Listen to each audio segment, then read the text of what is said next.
Some truths are whispered across time, etched into stone, buried beneath ash, lost in forgotten tongues, and some were never meant to be found. All across our planet lie relics of a past we barely understand. Ancient structures built with impossible precision, artifacts that defy their era, entire cities swallowed by time with no record of their rise or their fall. Who carved the stone spheres of Costa Rica, and why? What happened to the Samrian city of Aridu, once called the cradle of civilization? And how did the builders of Baalbek move stones heavier than modern cranes can lift? These are not legends, nor the plots of ancient myths. They are real, catalogued, excavated, debated, and yet the answers remain just out of reach. Tonight, we open the door to history's greatest enigmas, not to solve them, but to feel their weight, to listen closely to the silence they leave behind. So sit back, relax, and let's dive into the shadowy corridors of time where the past still waits to be understood.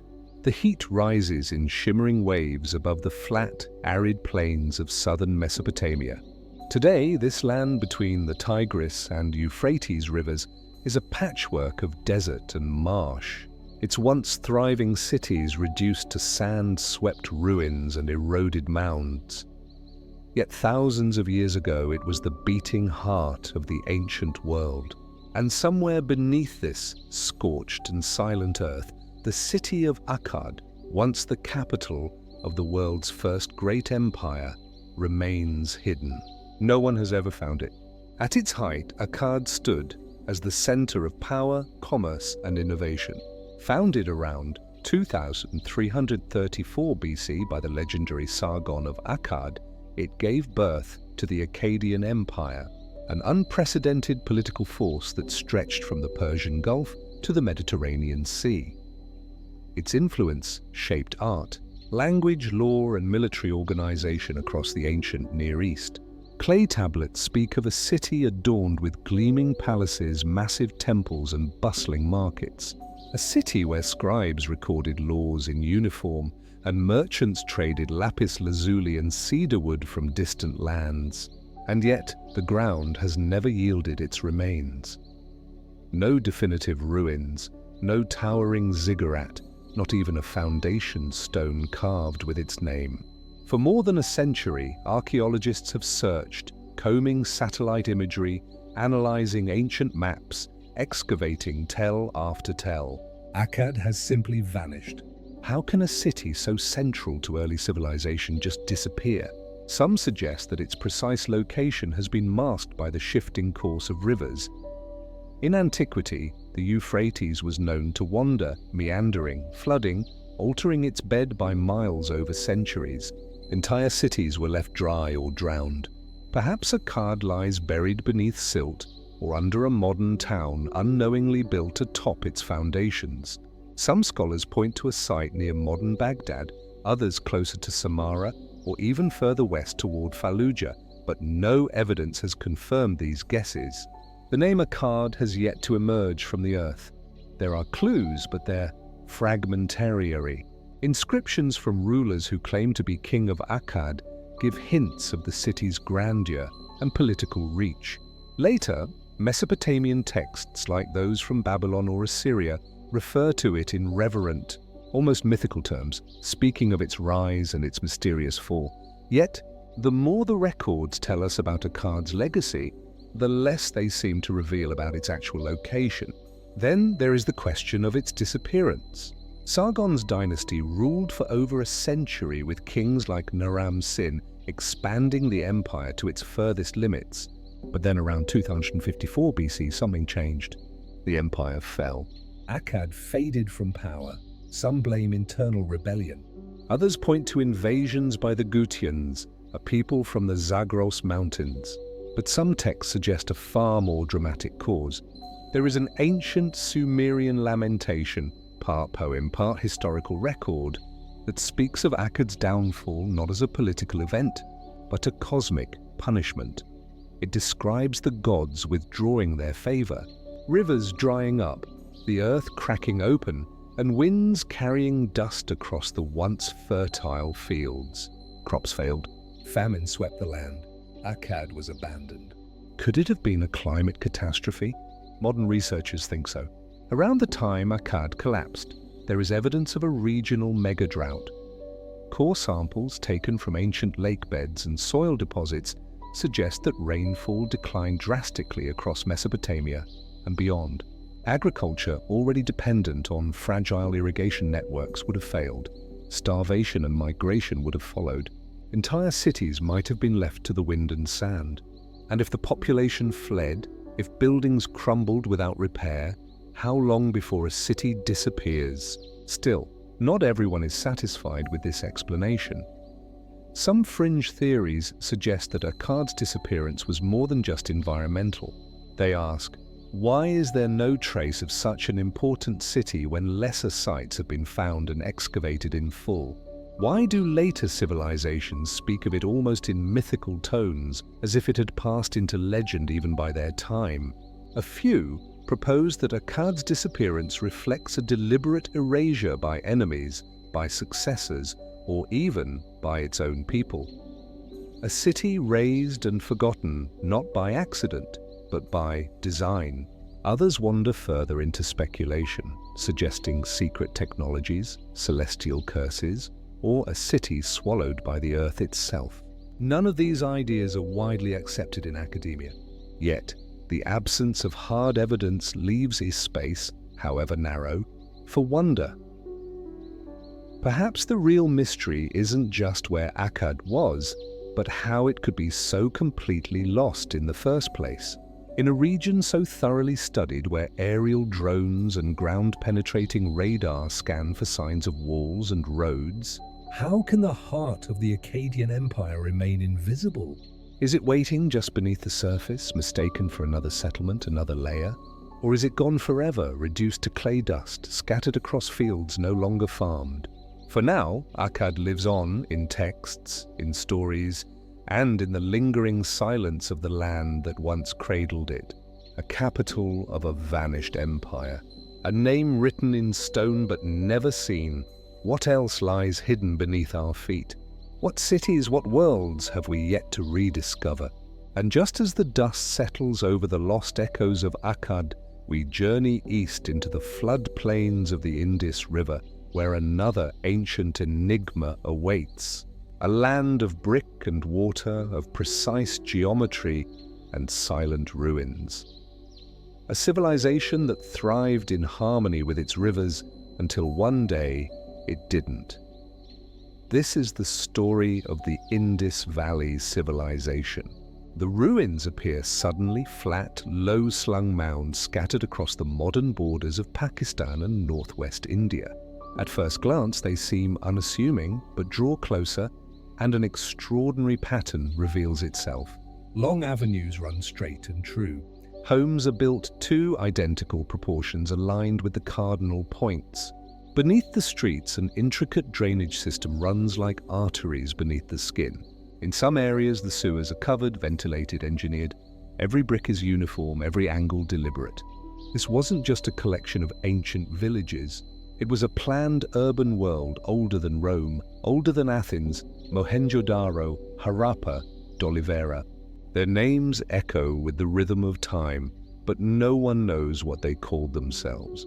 Their writing, etched into thousands of seals and tablets, remains undeciphered, their language lost. And yet between 2600 and 1900 BC, they built one of the most advanced and widespread civilizations of the ancient world. A network of cities spread across more than 400,000 square miles, larger than Mesopotamia or Egypt at its peak. They practiced standardized measurement. They traded with distant cultures, including the Samrians. They built homes with private baths, granaries that could feed thousands, and cities without the dominating palaces or temples seen elsewhere. But then, in a span of just a few centuries, it ended. The cities were abandoned. The streets went quiet. The bricks stopped being made. Trade networks collapsed. Writing ceased. Why? There are no signs of widespread war, no burnt layers, no mass graves, no fortifications overrun. The people didn't seem to be slaughtered. They simply left or faded. Historians have proposed many explanations. Some point to climate change. Around 2000 BC, the monsoon patterns that fed the great rivers began to shift. The once mighty Gajahakra River, thought by some to be the legendary Sarasvati of ancient texts, began to dry up. Crops failed. Fields turned to dust. Without water, cities cannot breathe. Others suggest tectonic activity. Earthquakes that suddenly altered the course of rivers. If the Indus changed its path or if flooding became unpredictable, whole urban centers could have been left without access to fresh water or trade routes. Life would have grown unsustainable. Then there is the theory of overuse, that the soil farmed too aggressively began to degrade, that the forests were over-harvested for fuel and construction, that the civilization quietly exhausted the very environment that sustained it. But none of these explanations fully satisfy, because even as some cities declined, others continued for a time. In the south, smaller settlements persisted. People didn't vanish overnight. There was no singular moment of collapse. Instead, it was as if the lights slowly dimmed across the entire civilization, flickering out one by one. And still we know so little about who these people were. Why did they build without monuments to kings or gods? Why is there such consistency in their urban planning, yet no known central authority? Was their society cooperative rather than hierarchical? Or is the truth hidden in a script we cannot yet read? Their writing system, if it was a script at all, is composed of brief inscriptions, often no more than a few symbols long. It appears on stamp seals, tablets, and pottery, but its brevity makes it nearly impossible to decode. Is it a full language, a set of sacred marks, a system of ownership? Until it's understood, we are left speaking about them without ever hearing their voice. Some speculate about a great migration, that the decline of the Indus cities coincided with the arrival of Indo-Aryan groups from Central Asia. Ancient Indian texts, like the Rig Veda, speak of battles between light and darkness, of lost rivers and ancient cities. Are these poetic memories of the Harappan world distorted by time and myth? Others venture further. They ask, how could such a vast organized civilization leave so little behind in terms of royal inscriptions, epic stories, or heroic statues? Was their culture centered on humility, anonymity, collective living? Or have we misread the silence entirely? Fringe theories inevitably emerge in the absence of answers. Some propose links to Atlantis-like legends of vanished civilizations.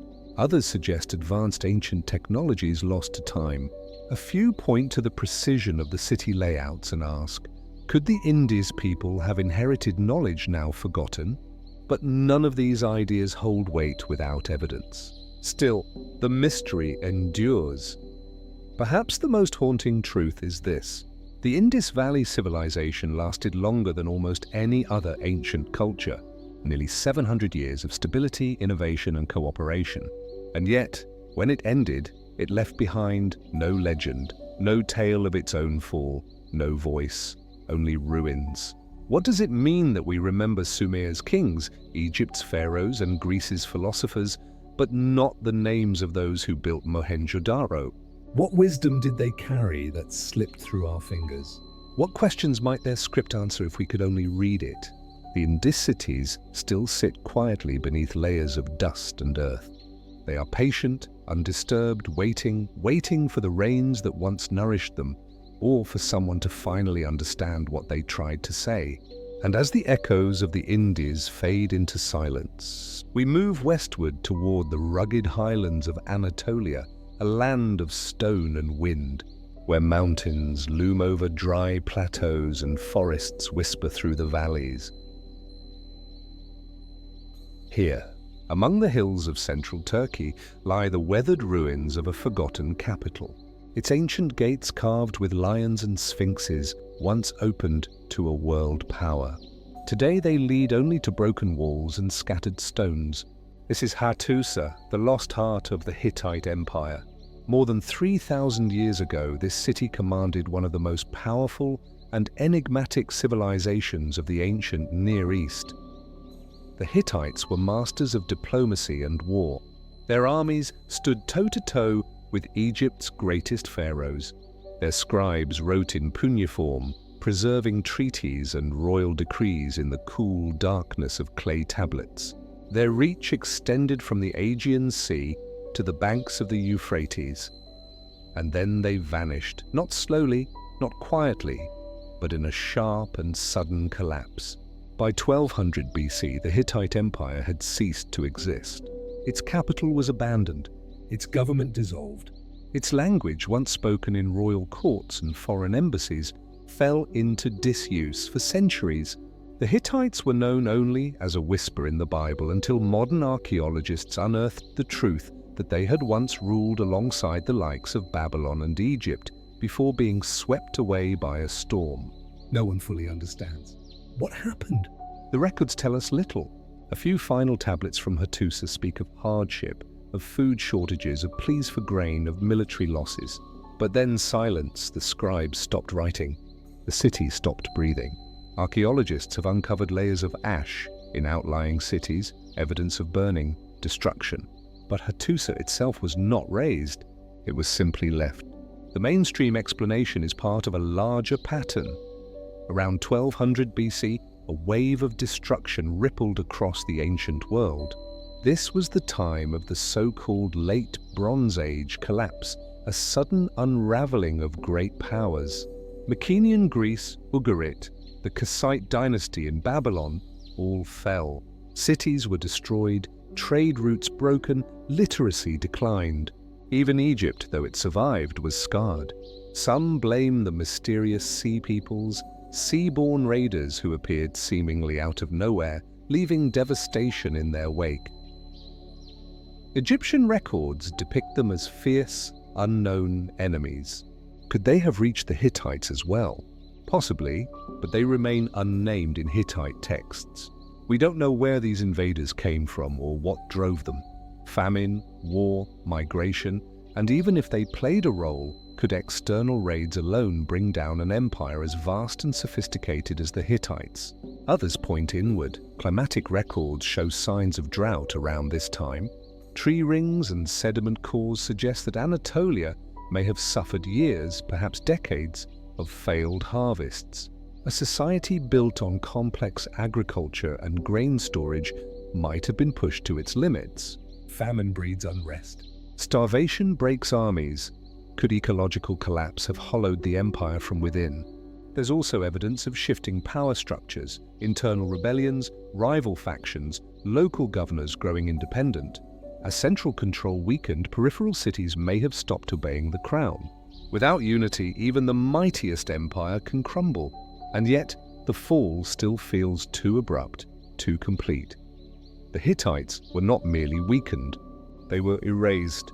For centuries after their fall, the Anatolian highlands fell silent. No successor rose to take their place.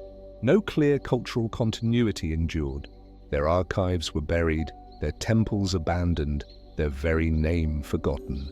This has led some to look beyond the accepted narratives. A few suggest that the Hittite elite may have anticipated their fall and fled, taking sacred knowledge, royal treasures, or ritual artifacts with them.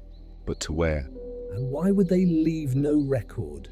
Others propose more speculative ideas that perhaps the Hittites were victims of a deeper systemic collapse, a convergence of environmental stress, migration pressures, disease, and social fragmentation, a perfect storm that left no time for resistance, no space for recovery.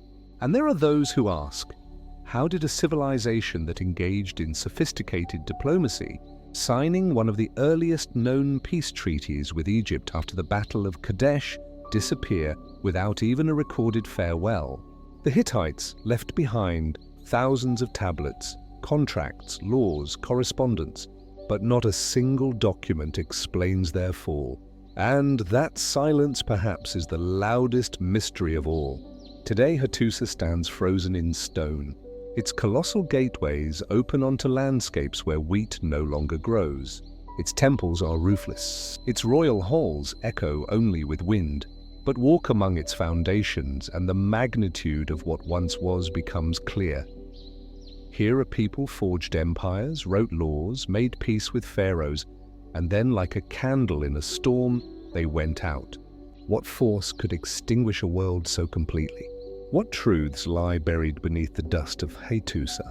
And how many more civilizations, once vibrant and proud, now sleep in silence, waiting for their story to be uncovered once more?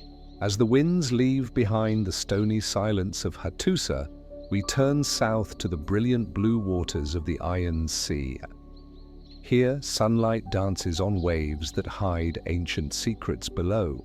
Just north of Sit lies the island of Santorini, once called Thera, its whitewashed cliffs curving around a vast volcanic caldera. But this serene beauty belies a catastrophic past. Roughly 3,600 years ago, sometime around 1600 BC, Thera exploded with unimaginable force. It was one of the most powerful volcanic eruptions in human history. A thunderous detonation that could be heard across the Mediterranean. Ash blackened the skies. Tsunamis raced outward in all directions. Entire coastlines were redefined in a matter of hours. On the island itself, the flourishing Bronze Age settlement of Akriri was buried beneath meters of volcanic debris, preserved like a frozen echo in time. Homes still stand. Frescoes still adorn their walls, but the people are gone. The eruption was apocalyptic, but it was not the end of a single city. It may have marked the unraveling of an entire civilization. The Manoans. Centered on the island of Cree, the Minoan civilization had thrived for centuries before the eruption. Their cities were graceful, multi-storied, adorned with vibrant art and advanced engineering. At Knossos, Phistos, and Malea, grand palaces rose with labyrinthine corridors and indoor plumbing, centuries ahead of their time.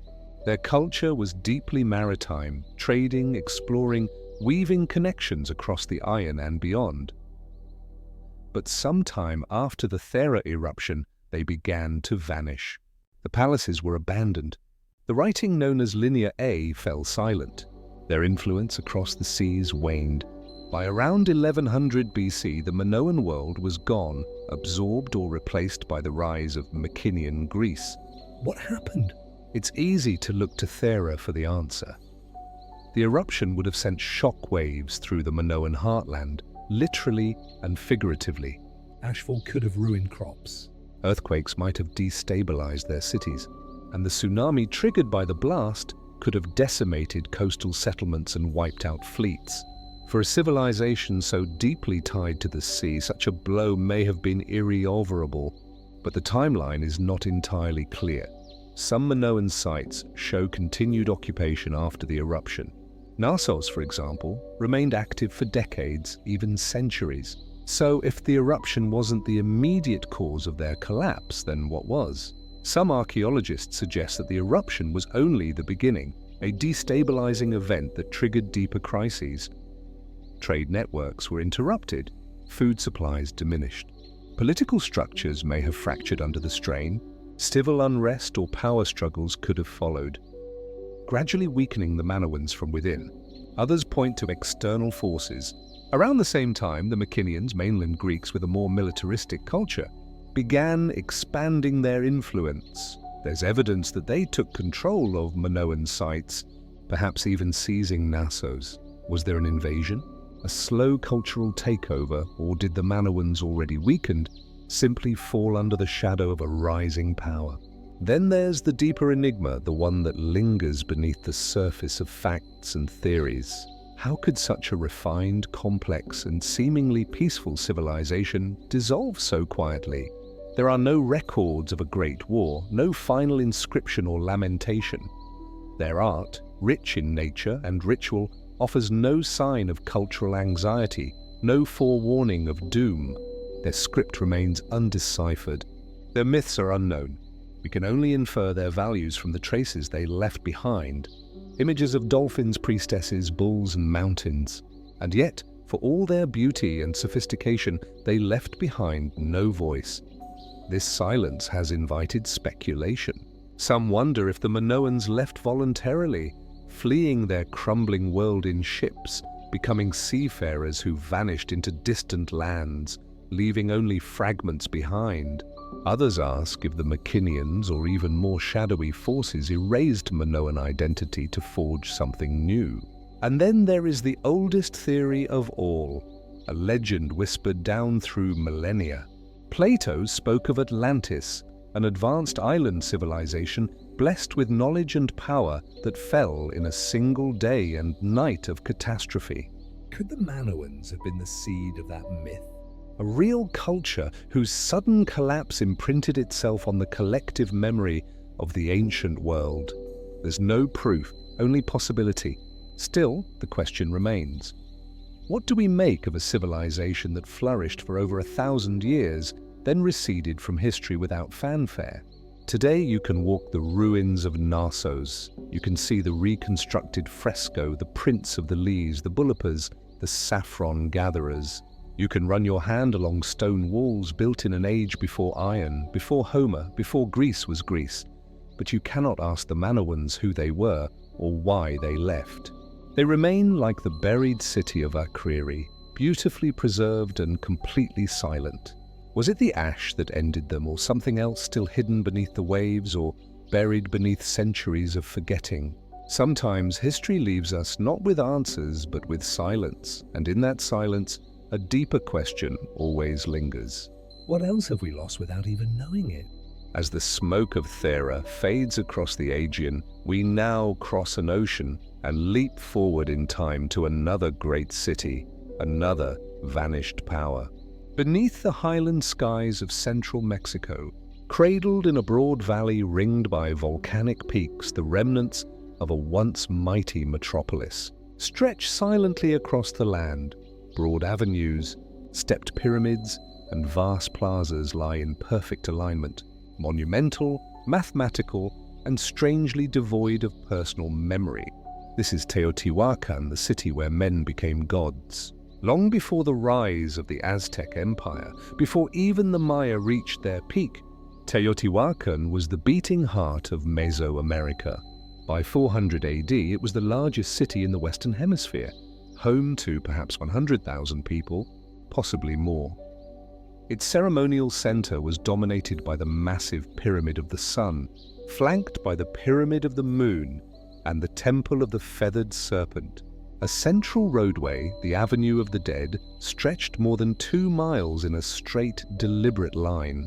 And yet, for all its grandeur, we do not know who built it, nor do we know why they left. Unlike later cultures, the builders of Teotihuacan left behind no written history, no royal inscriptions, no personal names carved in stone. Even the name Teotihuacan comes from the Aztecs centuries later. It means the place where the gods were born. But who were the people who lived here? And why, after centuries of prosperity and expansion, did they walk away from it all? Archaeological evidence tells us that the city was meticulously planned. Its grid-like structure, uniform apartment compounds, and water management systems point to centralized governance, an organized society with clear authority. And yet, no individual rulers are depicted. Unlike the Maya, who glorified their kings in sculpture and glyph, Teotihuacan's art is impersonal, emphasizing gods, animals, and abstract symbols rather than human elites. Was this a society ruled by collective ideology rather than dynastic kingship? A theocracy? A military oligarchy? The absence of ego in their art has puzzled researchers for decades.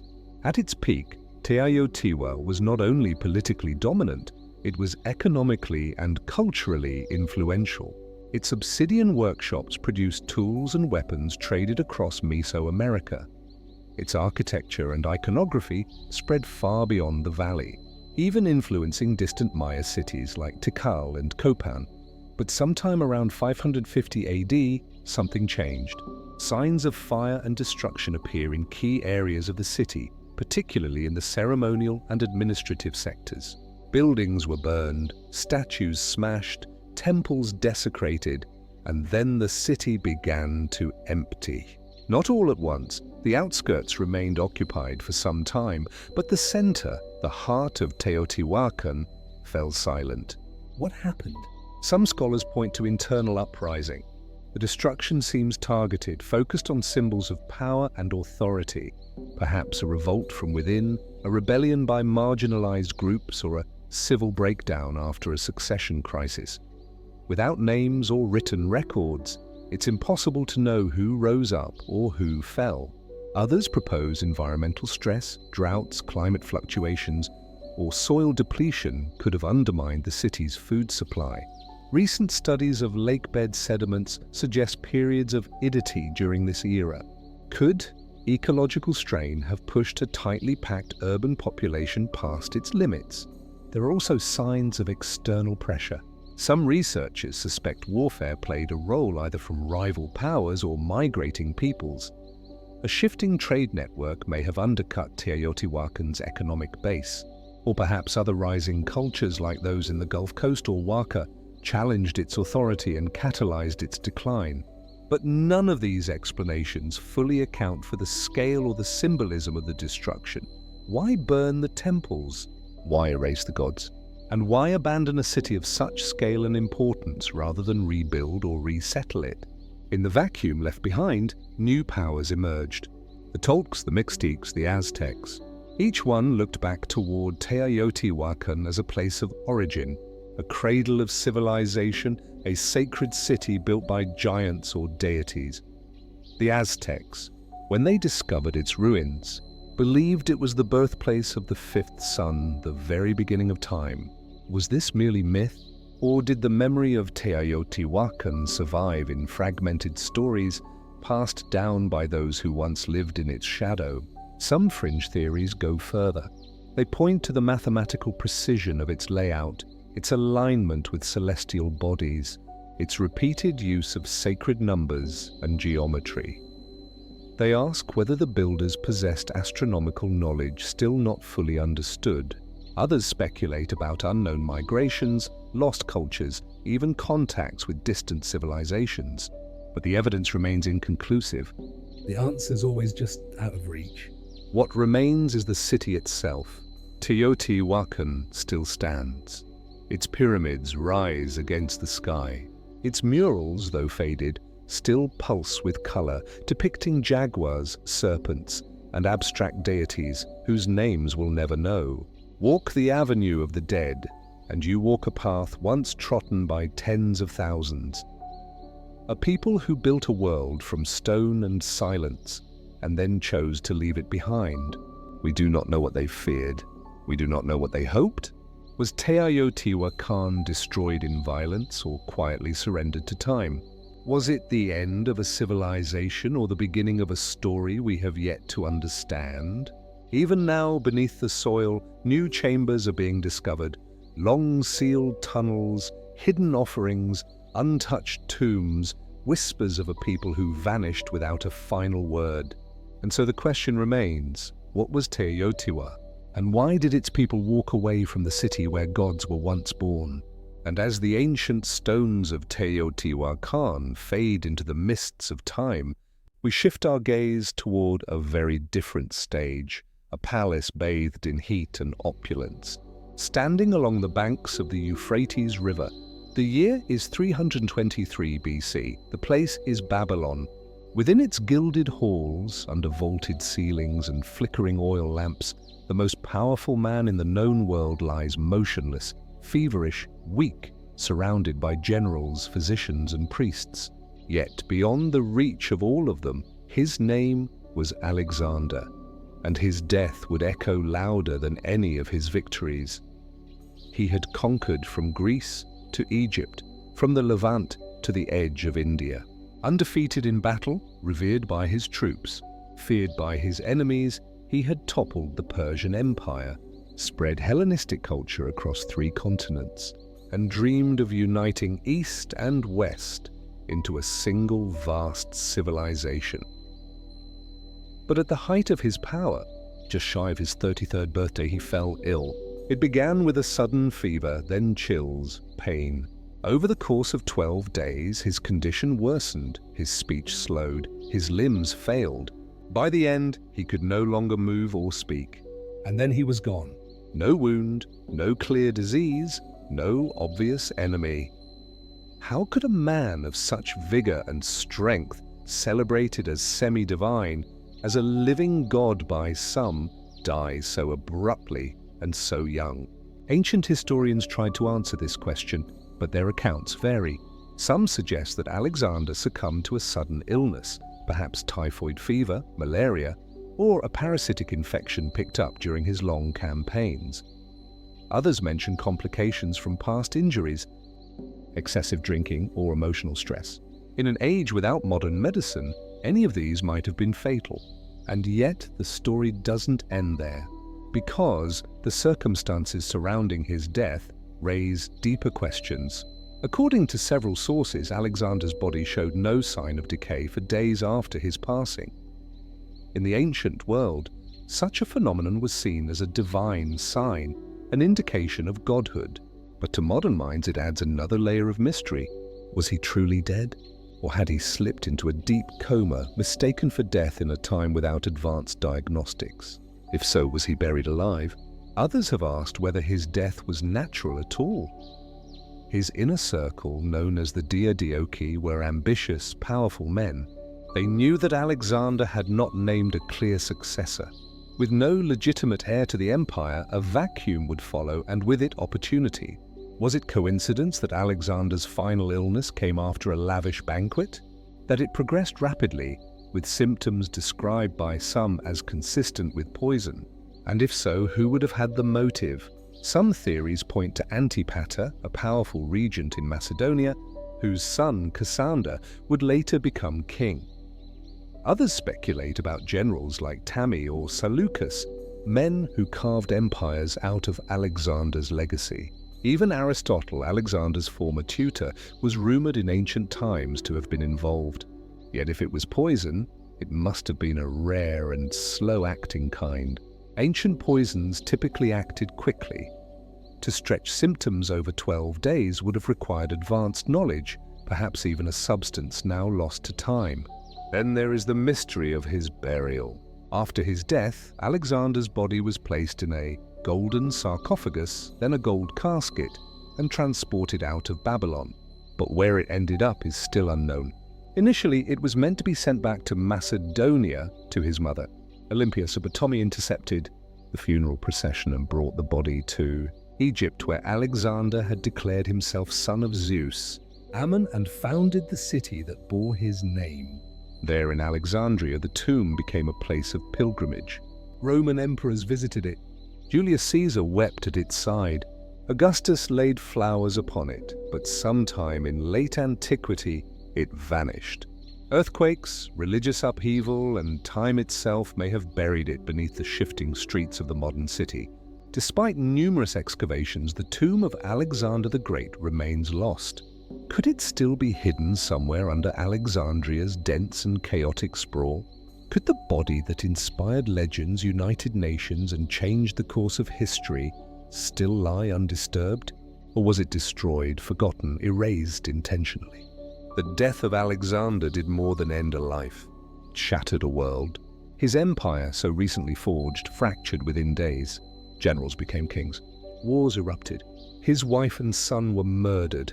His dream of a united empire became a battleground. And yet the man himself, the how, the where, and the why of his final moments, remains a blank space in the center of a map he once controlled. Was his death simply the tragic end of a brilliant, overstrained life, or something darker, carefully orchestrated, expertly concealed? Even now, over 2 millennia later, we can only trace shadows through the accounts of ancient historians, many writing long after his passing, shaped by rumor, politics, and myth. What truths have been lost between the lines? And what secrets might still lie beneath the streets of Alexandria, waiting to be unearthed? In the end, perhaps the greatest mystery of Alexander's life is how little we truly understand about its final chapter. A chapter that closed too quickly and left the world forever changed. And as the echo of Alexander's final breath fades into silence, we step backward again into an age even more shadowed, more elusive, a time when great cities fell one after another, as if struck by a hidden hand. Fires swept across palaces, trade routes vanished, languages disappeared. Across the eastern Mediterranean, entire civilizations seemed to collapse in unison, and somewhere behind it all came the sea peoples. We do not know who they were. We do not know where they came from, and we do not know what became of them. But for a brief and cataclysmic moment in the late 13th and early 12th centuries BC, they changed the course of history. The evidence is scattered yet haunting. Inscriptions from Egypt, stone reliefs, and ruined settlements offer glimpses, fragments of a larger unresolved puzzle. The most famous account comes from the mortuary temple of Ramses III at Medinet Habu. There, chiseled into stone, is a dramatic scene. Rows of ships locked in battle, warriors in horned helmets leaping ashore, chariots crashing, fire-consuming cities. The pharaoh boasts of victory. Those who came on the sea, their seed is not. Their hearts and their souls are finished forever. But the relief tells only one side of the story. What led these mysterious invaders to strike? And why did their arrival coincide with the sudden collapse of nearly every major Bronze Age power? Hatti, Ugarit, Mycenae, Alashia. Each of them fell within decades. Many without record, without resistance, without return. Trade links that had spanned hundreds of miles simply vanished. Writing systems stopped being used. The rhythm of civilization was broken. The Sea Peoples are blamed. But who were they? The term itself, Sea Peoples, is a modern label derived from Egyptian records that grouped several foreign tribes together. The Sharan, the Shechesh, the Peliset, the Luka, and others. Their names appear, but their origins remain uncertain. Were they migrants, mercenaries, displaced farmers driven by famine or drought? Or were they warriors, opportunists exploiting chaos for conquest? Some scholars believe they came from the Aean world, perhaps from collapsing Mycenaean kingdoms. Others point toward Western Anatolia, or even further afield, Sardinia, Sicily, the Balkans. If so, what compelled these seafaring groups to abandon their homes and sweep across the Mediterranean like a storm? Environmental data provides a clue. Drought records from this period suggest a prolonged climate shift. A drying of lands once fertile, combined with earthquakes and overpopulation, this may have created the perfect conditions for mass migration. Starving populations might have moved southward in desperate search of food and security. But the scale of destruction seems too vast for hunger alone. The cities of Ugarit and Alalak, once vibrant coastal hubs, were reduced to ash. Their clay tablets tell of urgent pleas for aid, letters sent but never answered. In the Hittite heartland, administrative centers were burned, palaces abandoned. Even the mighty Mycenaeans, whose fortress cities once dominated Greece, fell into ruin. Writing Linear B was lost for centuries. Was this a domino effect? Did one civilization's fall destabilize the next like a chain of fire in dry grass? Or was there something more deliberate behind it? Some theorists propose a coordinated confederation of tribes, a multi-ethnic alliance of dispossessed peoples moving together with ships and weapons, reshaping the map through sheer force. Others question whether the Sea Peoples were truly invaders at all. Could they have been the final symptom of a deeper crisis, refugees rather than aggressors? And then there are the more speculative ideas that the Sea Peoples were remnants of forgotten cultures, maritime societies that operated on the fringes of the known world. That their knowledge of shipbuilding and coastal warfare gave them a temporary edge over the land-based powers of the Bronze Age, or even that they carried ideologies and technologies foreign to the lands they invaded, revolutionary in ways that disrupted traditional hierarchies. We do not know because the Sea Peoples, like the cities they helped destroy, left almost nothing behind. No texts, no monuments, no known descendants who claimed their name. Only the records of others, often their enemies, remain. And even those are few, sometimes ambiguous and shaped by political rhetoric. In the chaos of the time, fact and myth blur. Ramses III may have repelled them in Egypt, but even that kingdom suffered deep wounds. The centralized administration weakened. Grain shortages followed. Egypt would never fully recover its former reach. Elsewhere, what followed the Sea Peoples was not conquest, but silence. A dark age. The Iron Age would emerge slowly from this void, bringing new languages, new powers. But the great cultures of the Bronze Age, those that once spoke with one another across seas, that sent ambassadors, exchanged gifts, signed treaties, were gone. All because of a people we cannot name with certainty. Were the Sea Peoples a cause of collapse or a consequence? Did they trigger the end, or simply arrive at its final hour like scavengers after a storm? Even now, archaeologists continue to uncover new clues. Weapons caches buried beneath ruined walls, mass graves, shipwrecks, stone inscriptions, but the core mystery remains intact, resistant to time, uncooperative with certainty. Who were they?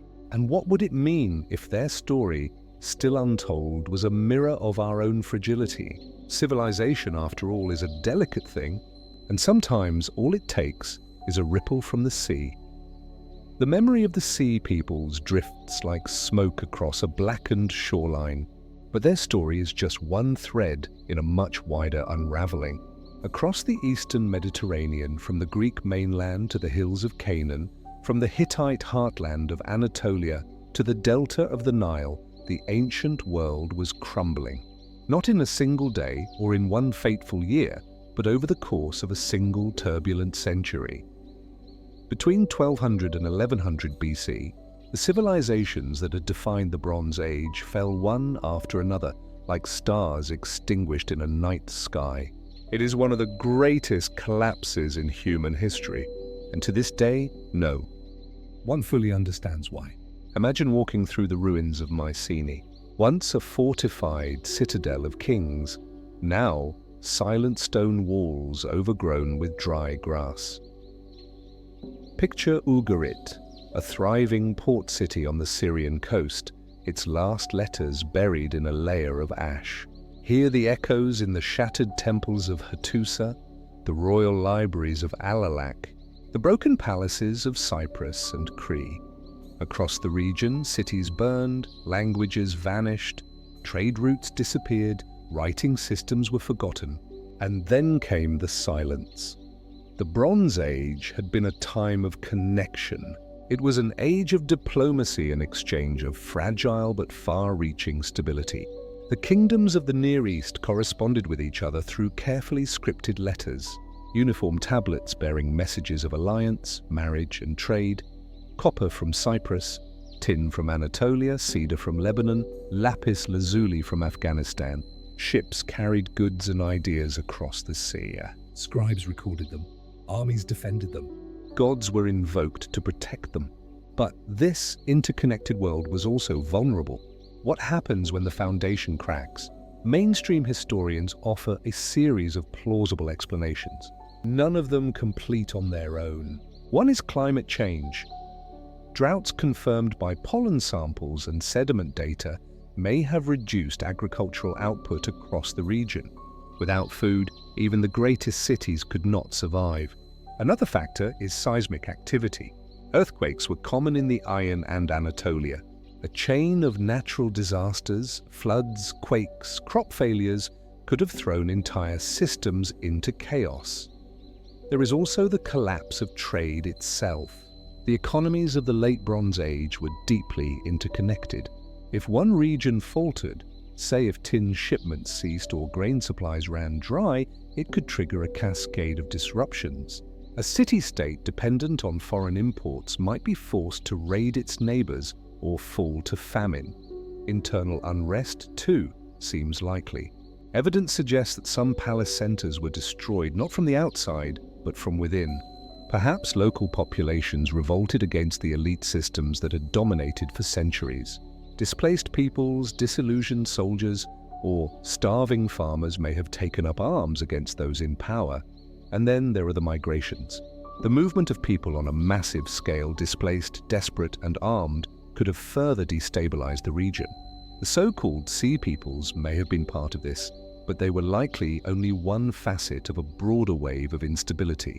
Still, the question lingers, why did everything fall? Why not just one empire or one city-state, but almost all of them?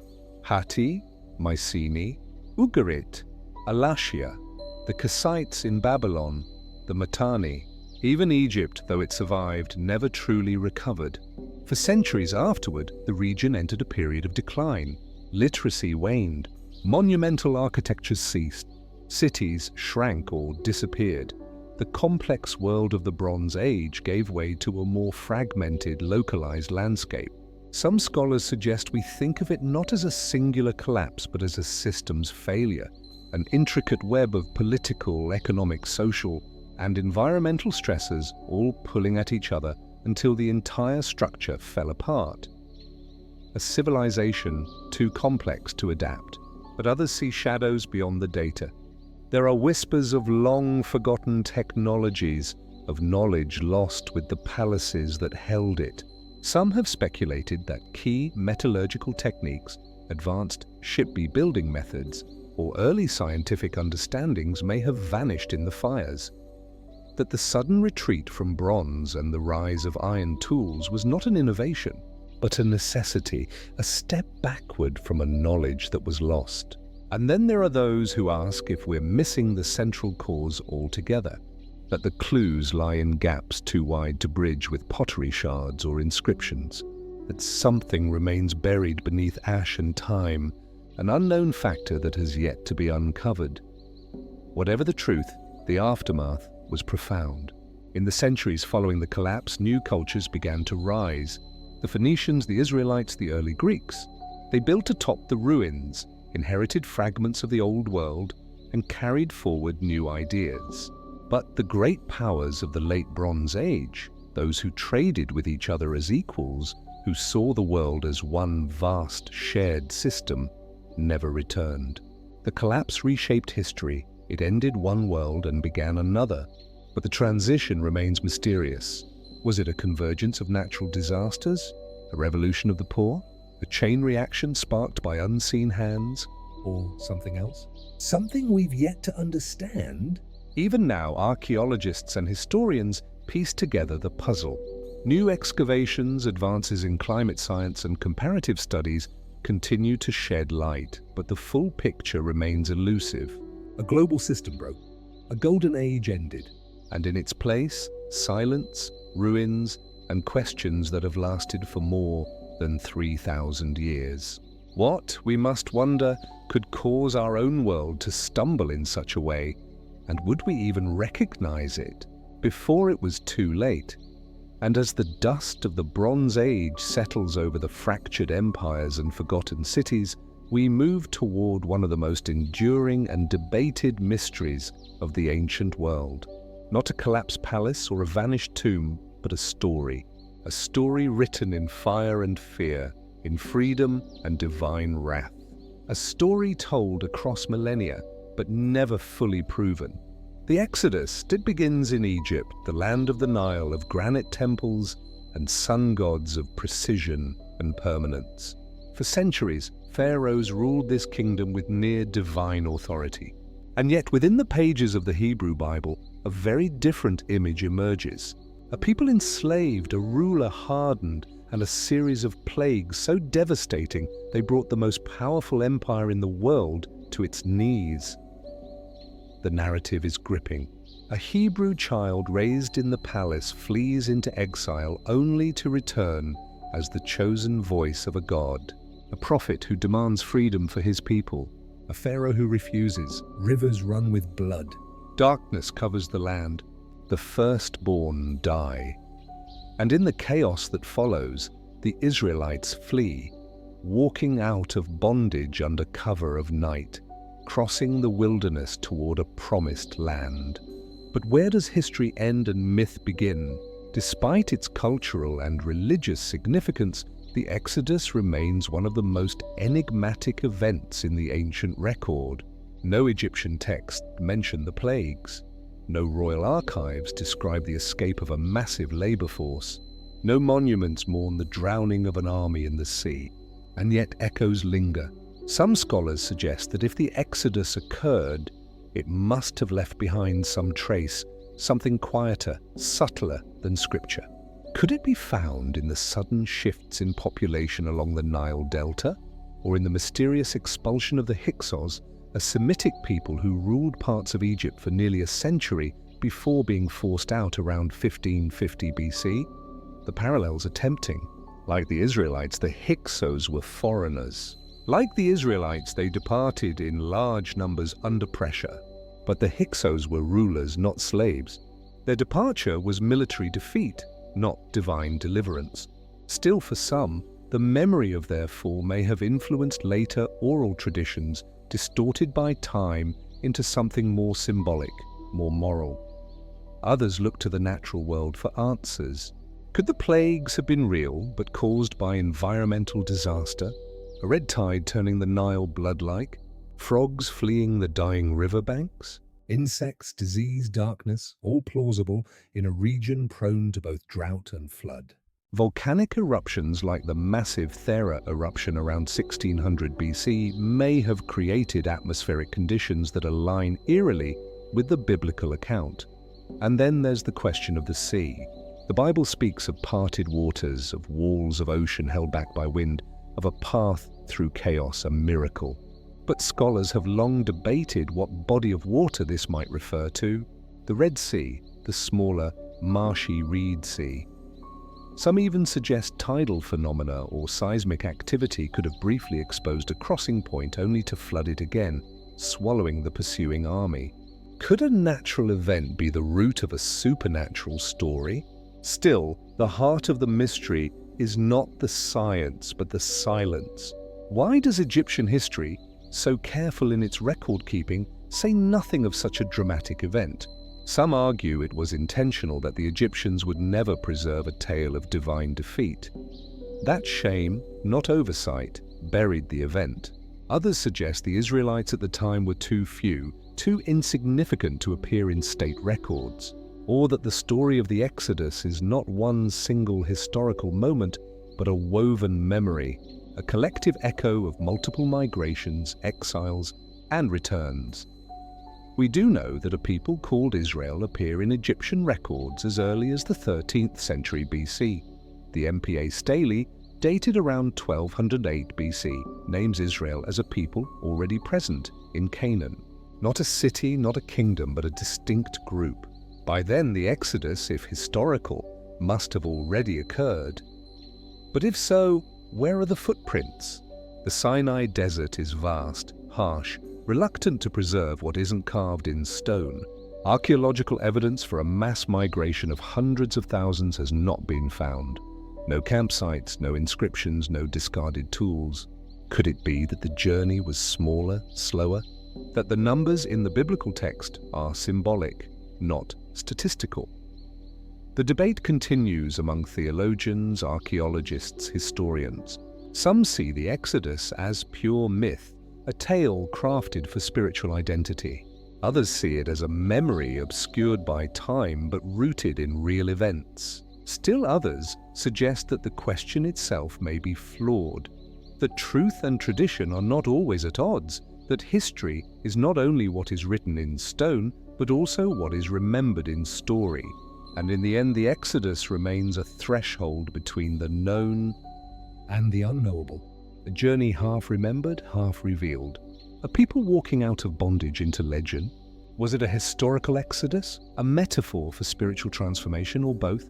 And what might still lie beneath the shifting sands of Egypt and Sinai, waiting to whisper a truth the desert has long concealed?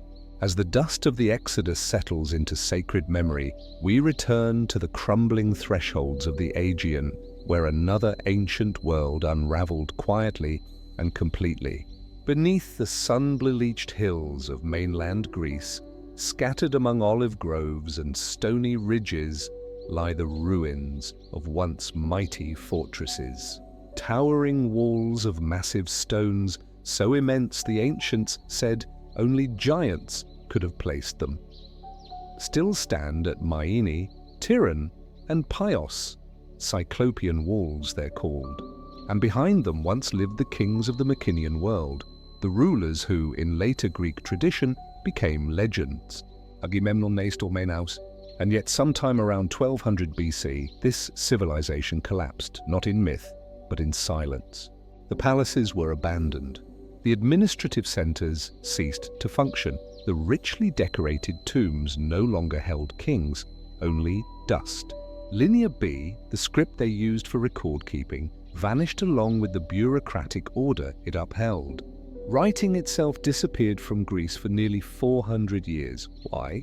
The Mycenaeans had flourished for centuries, dominating the Iron after the decline of the Manoans. Their citadels were more than military strongholds. They were centers of production, trade, and religious ritual.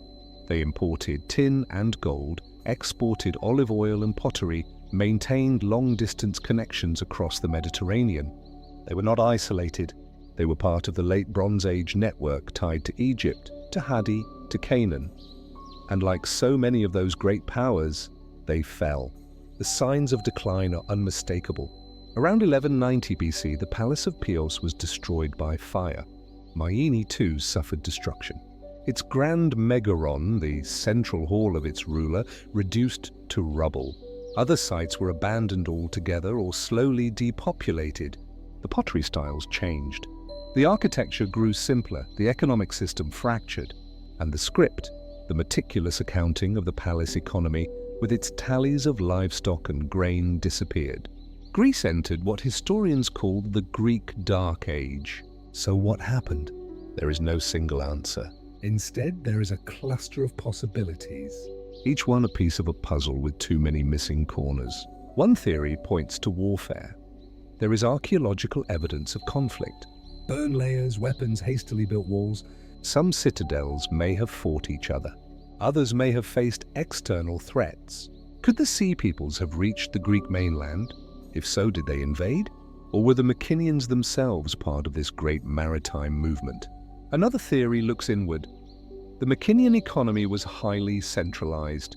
Palace elites controlled the distribution of goods, labor, and resources. If that system faltered through drought, crop failure, or famine, then society itself might have fractured. Local communities may have risen against the ruling class, leading to political fragmentation. Environmental factors also loom large. Studies of pollen samples and lake sediments in the eastern Mediterranean suggest a shift toward a drier climate in this period. Prolonged droughts may have crippled agriculture. Earthquakes common in this seismically active region could have caused widespread devastation. A quake strong enough to level a palace would have been more than a natural disaster. It would have disrupted the entire social structure built around it. Still others look to the possibility of disease. Could a plague moving along trade routes have struck the population, weakened the workforce, and eroded confidence in the ruling elite? There is no direct evidence, but the possibility remains.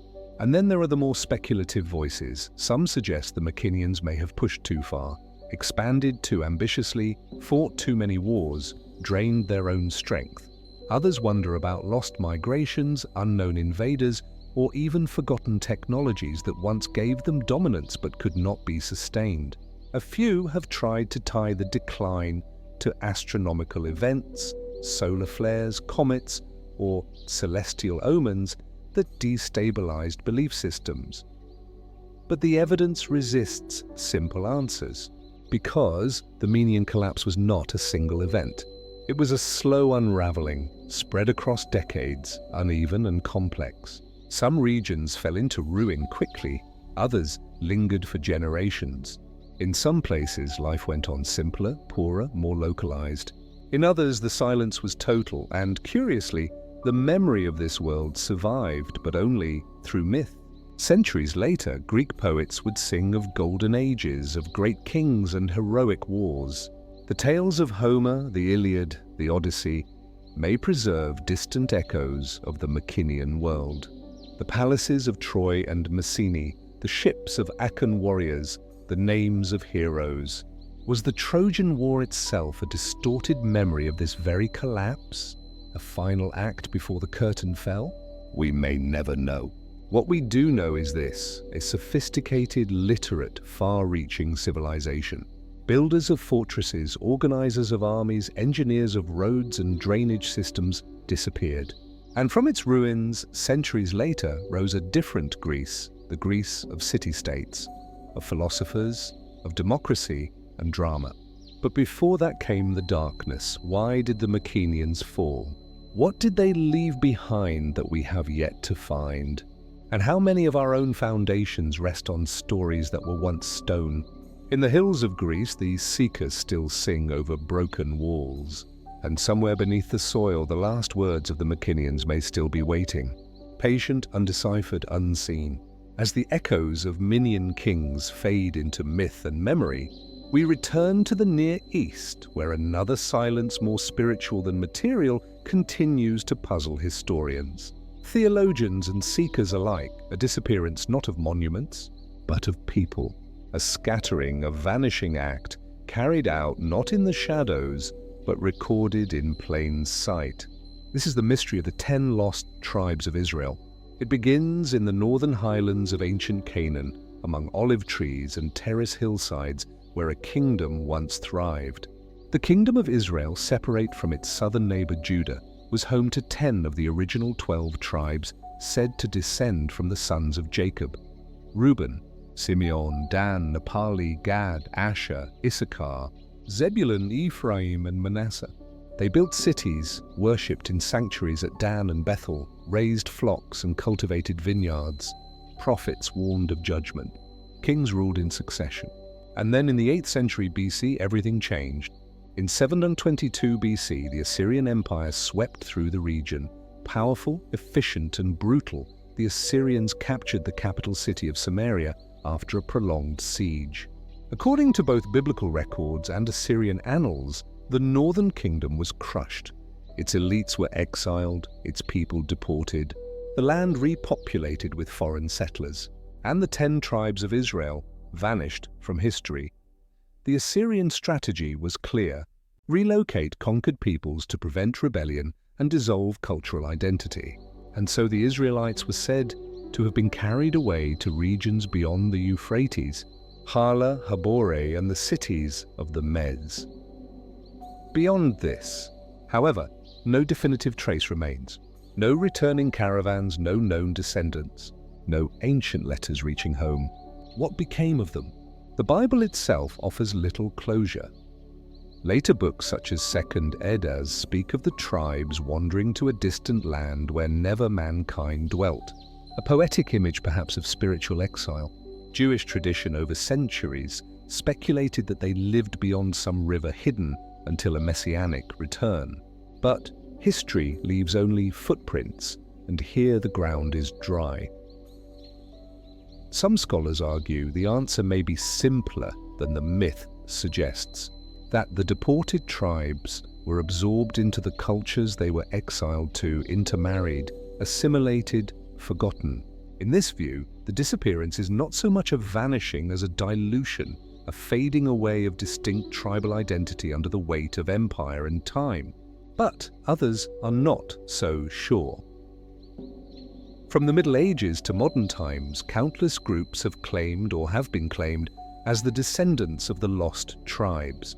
The Beta Israel of Ethiopia, who practiced a form of Judaism for centuries before outside contact, were once thought by some to descend from the tribe of Dan. The Ben Israel of India, the Pashtun tribes of Afghanistan, and even communities in Japan and Native American nations have all at one point been linked to the ancient Israelites through language patterns, customs, or ancient oral traditions. In the 19th and 20th centuries, British Israelism emerged, a belief that the Anglo-Saxon peoples were the true heirs of the 10 tribes. Though widely discredited by scholars, it illustrates the enduring fascination with the idea that an entire part of biblical identity might live on, hidden in plain sight. But with every theory comes a problem: proof, no inscriptions, no DNA evidence confirmed beyond doubt, no ancient documents unearthed with the names of the lost tribes in foreign lands. The trail grows cold quickly, leaving only shadows and speculation. Still, the notion of the 10 lost tribes has proven more than a historical curiosity. It's become a symbol, a mystery that blends faith and longing. For many Jewish communities, the idea is deeply spiritual. The belief that the tribes are not lost forever, but hidden by design to one day be gathered again. For others, the idea becomes a story of survival, of identity displaced but never destroyed. Modern historians continue to investigate the fall of the Northern Kingdom. Some propose that not all 10 tribes were exiled. Some may have fled south to Judah and integrated into the population there. Others may have remained in the land, adapting quietly under foreign rule. The binary of lost versus preserved may oversimplify a more gradual and fragmented transformation, and yet the silence remains. A whole branch of biblical lineage spoken of in Scripture vanishes from the archaeological and historical record almost completely. No tombs, no settlements, no firm trail, just the lingering question, where did they go? Were they scattered to the winds, swallowed by the great machine of empire? Or did they seed something new, identities reborn in places we have yet to recognize? Or is the very idea of the 10 lost tribes less about history and more about hope? A yearning for unity, a belief that what was scattered can one day be gathered. The hills of Samaria still rise above the valleys of the ancient kingdom. Olive trees still cling to the rocky soil, but the voices that once named their tribes are gone. And the question remains, are the 10 tribes truly lost or simply waiting to be found? And from the vanished tribes of Israel scattered across unknown lands, we follow the faint trail of lost knowledge to the Mediterranean coast of Egypt, to a gleaming city built by Alexander the Great himself, a place envisioned as the new crossroads of the ancient world, Alexandria. Here, where the Nile meets the sea, once stood one of humanity's greatest achievements. Not a palace nor a temple, but a library, a sanctuary of scrolls, a monument not to power or conquest, but to curiosity. The Library of Alexandria. Imagine it.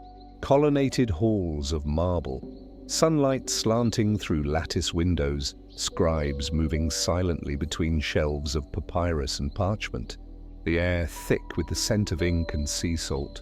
Here, thousands, perhaps hundreds of thousands of texts from across the known world were gathered. Mathematics, astronomy, history, medicine, poetry, philosophy, the works of Egyptians, Babylonians, Greeks, Indians, Persians, and more. It was more than a library, it was an attempt to preserve and centralize the totality of human knowledge, a universal memory, a beacon.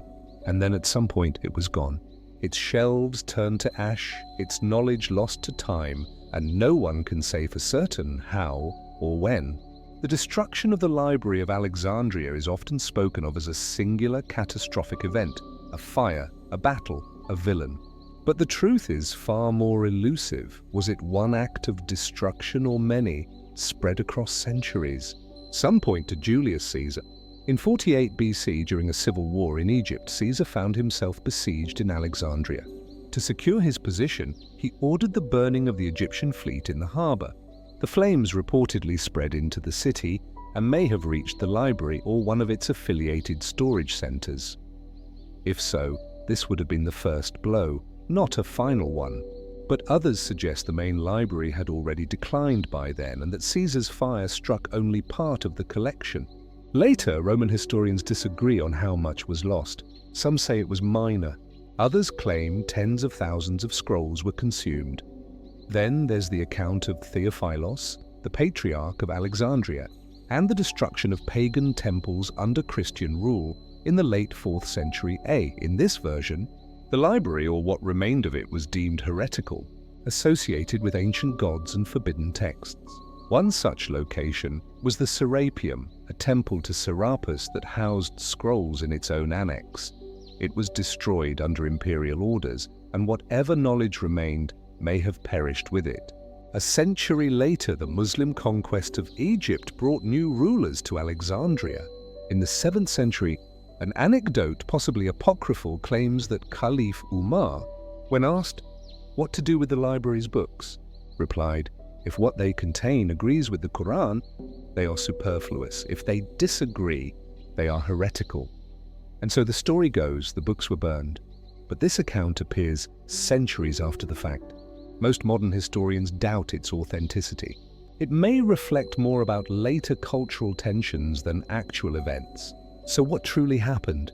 Perhaps there was no grand burning, no single moment of cultural amnesia. Perhaps it was a slow erosion, centuries of neglect, political instability, religious upheaval, and shifting priorities. One ruler after another, one war after another, until finally the shelves stood empty. But if that's the case, what exactly was lost? That too is a mystery. No catalogue of the library has survived. We don't know how many scrolls were kept or how many were original. Some ancient estimates speak of 400,000 works, others 700,000, but these may be exaggerations.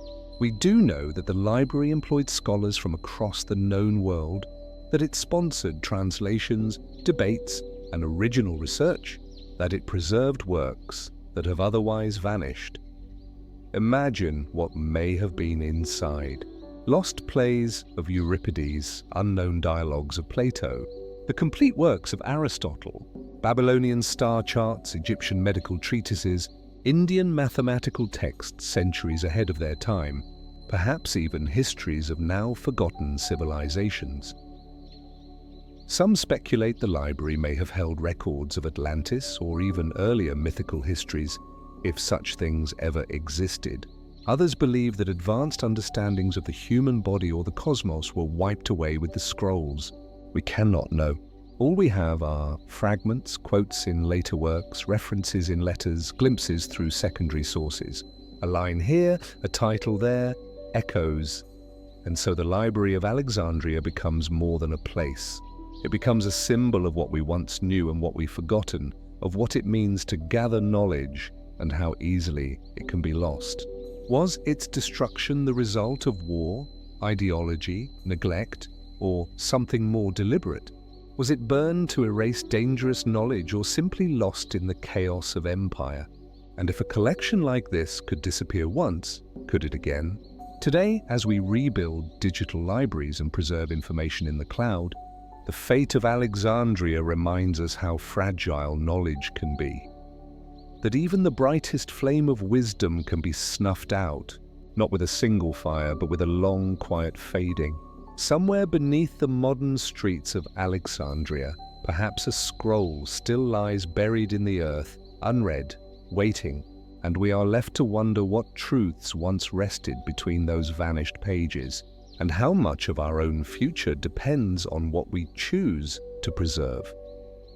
And from the ashes of Alexandria's lost scrolls, we turn now to a much older silence. A silence carved in stone, hidden beneath the dense green canopy of the Mexican tropics, where the ruins of the first great Mesoamerican civilization lie half buried and half understood. This is the world of themes. On the humid Gulf Coast of what is now Veracruz and Tabasco, colossal stone heads rise from the jungle floor. Each weighs several tons, carved with astonishing precision from volcanic basalt. Their faces stern and enigmatic. Their purpose remains unknown. Their makers long vanished. Theme civilization, often called the mother culture of Mesoamerica, flourished between roughly 1600 and 400 BC. They predate the Maya, they predate the Aztecs, and yet they left behind symbols, structures, and systems that would echo through the centuries. Writing, urban planning, pyramids, sacred ball games, and complex calendars. They were the first to shape the religious and cultural landscape of ancient Mexico. But sometime after 400 BC, they disappeared. There was no known invasion, no record of war, no great fire, no final inscription. The monumental cities of San Lorenzo, Leventa, and Tres Zapotes were slowly abandoned. The sculptures left behind. The jungles reclaimed them. What happened at their height? Theme demonstrated remarkable sophistication. San Lorenzo, one of their earliest cities, was built on a massive artificial plateau, an engineering feat rarely credited to such an early civilization. They redirected rivers, constructed drainage systems, and organized large labor forces.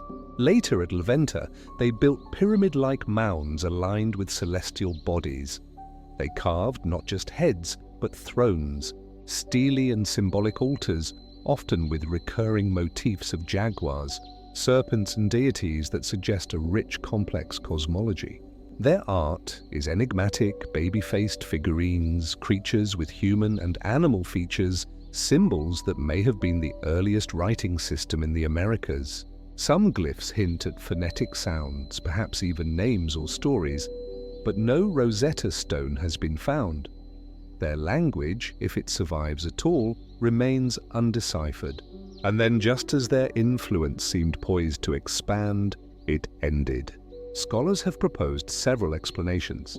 One is environmental. Theme Heartland is shaped by rivers, swamps, and seasonal floods. Some theorize that a major ecological shift, perhaps a change in river flow or extreme flooding, could have rendered their urban centers uninhabitable. Others suggest resource depletion. As populations grew, demands on local forests, soils, and water sources may have outpaced what the land could provide. The result? Gradual collapse, immigration, and dispersal. There's also the possibility of internal upheaval. Social unrest, power struggles, or religious crises could have fractured the ruling elite. In Levanta, some monuments were intentionally defaced before abandonment, as if rejected by those who once revered them. Was this iconoclasm a revolution, a rejection of the old order? Still others point outward. Did neighboring cultures rise and absorb the Olmec world? Archaeological evidence suggests that as Olmec centers declined, other regions such as the Valley of Huaca and the Maya lowlands began to flourish. Trade may have shifted, influence may have dispersed. The Olmec, once dominant, might have faded into the cultures they helped shape. But the Olmec-Cheech disappearance leaves more questions than answers, because unlike the Maya or the Aztecs, the Olmec left no historical records, no king lists, no chronicles of battle or famine. Their monuments are silent. Their cities do not tell us why they were left behind. And then there are the more speculative ideas. Some have noted the apparent sudden endness of their decline and questioned whether we're missing something fundamental. Were the Olmec victims of an unknown disease, a plague that left no trace? Or could a cosmic event, an earthquake, a meteorite, a climatic catastrophe, have played a role? Fringe theories, though not widely accepted, ask if themes had contact with distant peoples from Africa, from the Pacific, even from across the ocean. These theories often point to the colossal heads whose facial features have inspired endless debate, but no hard evidence supports such claims, and the true identity of the individuals they depict remains unknown. Are they rulers, ancestors, gods, or something else entirely? Today, Mech influence is visible across ancient Mesoamerica, woven into the cultural DNA of later civilizations. Their iconography, beliefs, and city structures echo in the ruins of Monte Alban, Tikal, and Teotihuacan. But the Olmec themselves remain a ghostly presence. Pioneers of complexity swallowed by time, their civilization rose in obscurity, thrived in splendor, and vanished into the jungle without a word. How does a society capable of carving such monumental artistry, of reshaping rivers and building celestial temples, simply dissolve? Were they forgotten, or did they choose to leave no trace? Are their descendants still among us, culturally transformed, linguistically unrecognizable? Or does the real answer lie beneath the soil of Veracruz and Tabasco, waiting for the next excavation to whisper its truth? The stone heads remain immovable, watchful, silent, and the question lingers. What did the meme know? And why did their voices fall quiet in the forest? From the misty jungles of ancient Mesoamerica, where themes left their last stone-faced enigmas, we return now to the shifting sands of the Near East, to the heart of a world once ruled with fire, iron, and fear. Nineveh, a name carved into the bones of history, the capital of the Neo-Assyrian Empire. At its height, the most powerful empire the world had ever seen.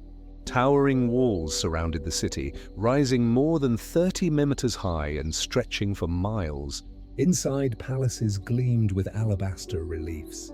Kings spoke with the voice of gods. Armies moved across the land like thunder, swift, disciplined, and ruthless. From the mountains of Anatolia to the deserts of Egypt, few dared defy Assyria. And yet, by 609 BC, it was gone. Not slowly faded like so many other empires, but violently, shockingly, and some would say suddenly. What could bring such a titan to its knees? At its peak, the Neo-Assyrian Empire was a model of organization and intimidation.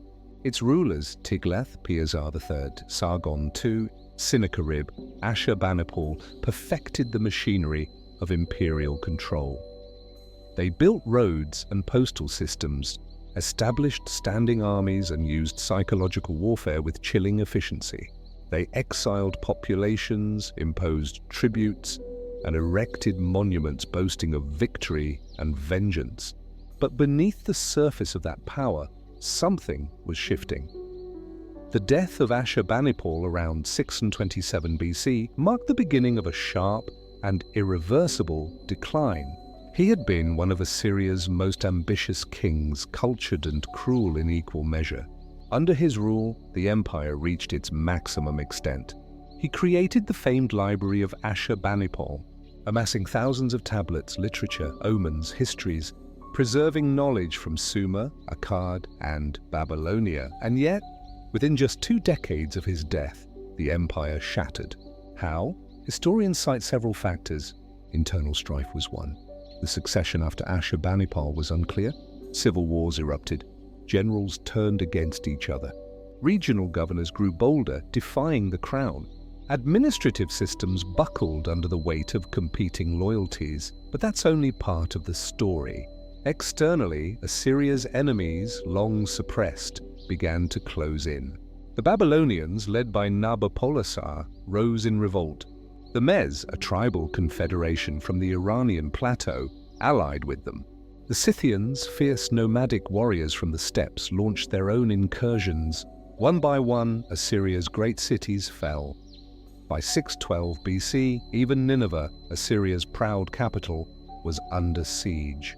The Babylonian Chronicle records its destruction with stark finality. The walls were breached. The palace was set ablaze. The city was plundered, its treasures looted, its survivors slaughtered or scattered. The great lion hunt reliefs of Ashurbanipal, once emblems of dominance, lay buried beneath ash and rubble. But was this merely a case of imperial overreach, of too many enemies, too much land, and too little unity, or was something more at play? Some scholars point to environmental stress. There are hints of drought in northern Mesopotamia during the late 7th century BC, an arid shift that may have undermined agriculture, strained supplies, and sparked unrest. Assyria's core regions, already exhausted by years of conquest, may have been less able to support its massive military machine. Others highlight religious fractures. Assyria's cultic identity was tied to Ashur, the national god, and to the king's semi-divine role.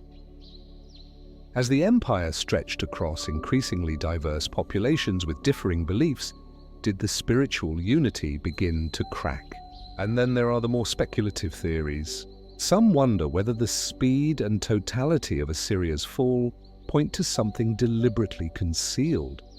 That internal betrayal, perhaps by Assyrian elites, played a larger role than recorded, that the empire was not simply conquered, but hollowed out from within.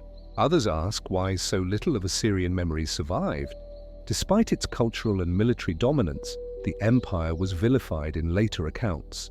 The Bible speaks of Nineveh as a city of blood, a place cursed by God. Greek historians barely mention its fall. Even Babylonian records, detailed as they are, seem unusually cold, factual, but emotionless. It's as if the world chose to forget. But archaeology would not. In the 19th century, the ruins of Nineveh and Nimrud were unearthed from beneath mounds of earth and legend. The great winged bulls of the Assyrian gates, the Lamassu, emerged into light once more. Tablets from Ashurbanipal's library were translated, revealing lost epics like the Epic of Gilgamesh. And yet, for all we've recovered, the deeper questions remain unanswered. How could an empire so advanced, so brutal, so feared, fall so completely? And what does that fall tell us about the fragility of power itself? In the end, Assyria's final legacy may lie in its silence. The cities are dust, the language long dead. The empire's own records boast of immortality, of kings who would never be forgotten. And yet they were, until the earth gave them back to us. Today, the land where Assyria once ruled is scarred by conflict, its ancient sites looted, its relics scattered. But the past is not lost. The fall of the Neo-Assyrian Empire is not just a tale of conquest and rebellion. It is a mirror reflecting the limits of empire, the danger of overreach, and the inevitability of change. And still the question lingers, what exactly brought the lion to its knees? And what truths still lie buried beneath the dust of Nineveh, waiting to be read? From the shattered palaces of Nineveh to the whispering heights of the Andes, we now ascend into a different kind of mystery. One carved not in stone tablets, but into the very bones of a highland landscape. Here on the wind-swept plains near the southern shores of Lake Titicaca in present-day Bolivia, the ruins of an ancient city sprawl under open sky. Walls rise from the earth in strange, precise patterns. Stone blocks, some weighing many tons, lie scattered across the plateau. Carved faces gaze out in silence. Pillars stand like frozen sentinels beneath a sky both vast and hauntingly still. This is Tiwanaku, and no one knows exactly who built it or why it fell. Long before the rise of the Inca, Tiwanaku stood as the spiritual and political heart of a vast Andean civilization. Between roughly 500 and 1000 AD, it became the center of a sophisticated culture that spread its influence across much of the southern Andes into Peru, Chile, and Argentina. But by 1100 AD it was gone, not slowly fading into the background, but abandoned. Its temples empty, its people scattered. Why? The city's location is one of its most intriguing features. At nearly 13,000 FT above sea level, it sits in a region few would expect to support a great civilization. The air is thin, the nights are cold. Yet here, the Tiwanaku people created monumental architecture, developed advanced agricultural systems, and maintained long-distance trade networks stretching from the Pacific coast to the Amazon basin. At the city's heart lies the Kalasaya, an immense ceremonial platform flanked by monolithic gates and carved with enigmatic iconography. The most famous among these is the Gateway of the Sun, a single block of stone intricately etched with figures believed to represent calendar cycles, deities, and perhaps something more. Nearby, the Apana pyramid rises in tiered levels once capped by water channels and ritual basins. Beneath it, a system of subterranean drainage suggests complex knowledge of hydrology engineered to withstand the harsh climate of the Altiplano. And scattered throughout the site are carved heads staring from the walls of sunken courts.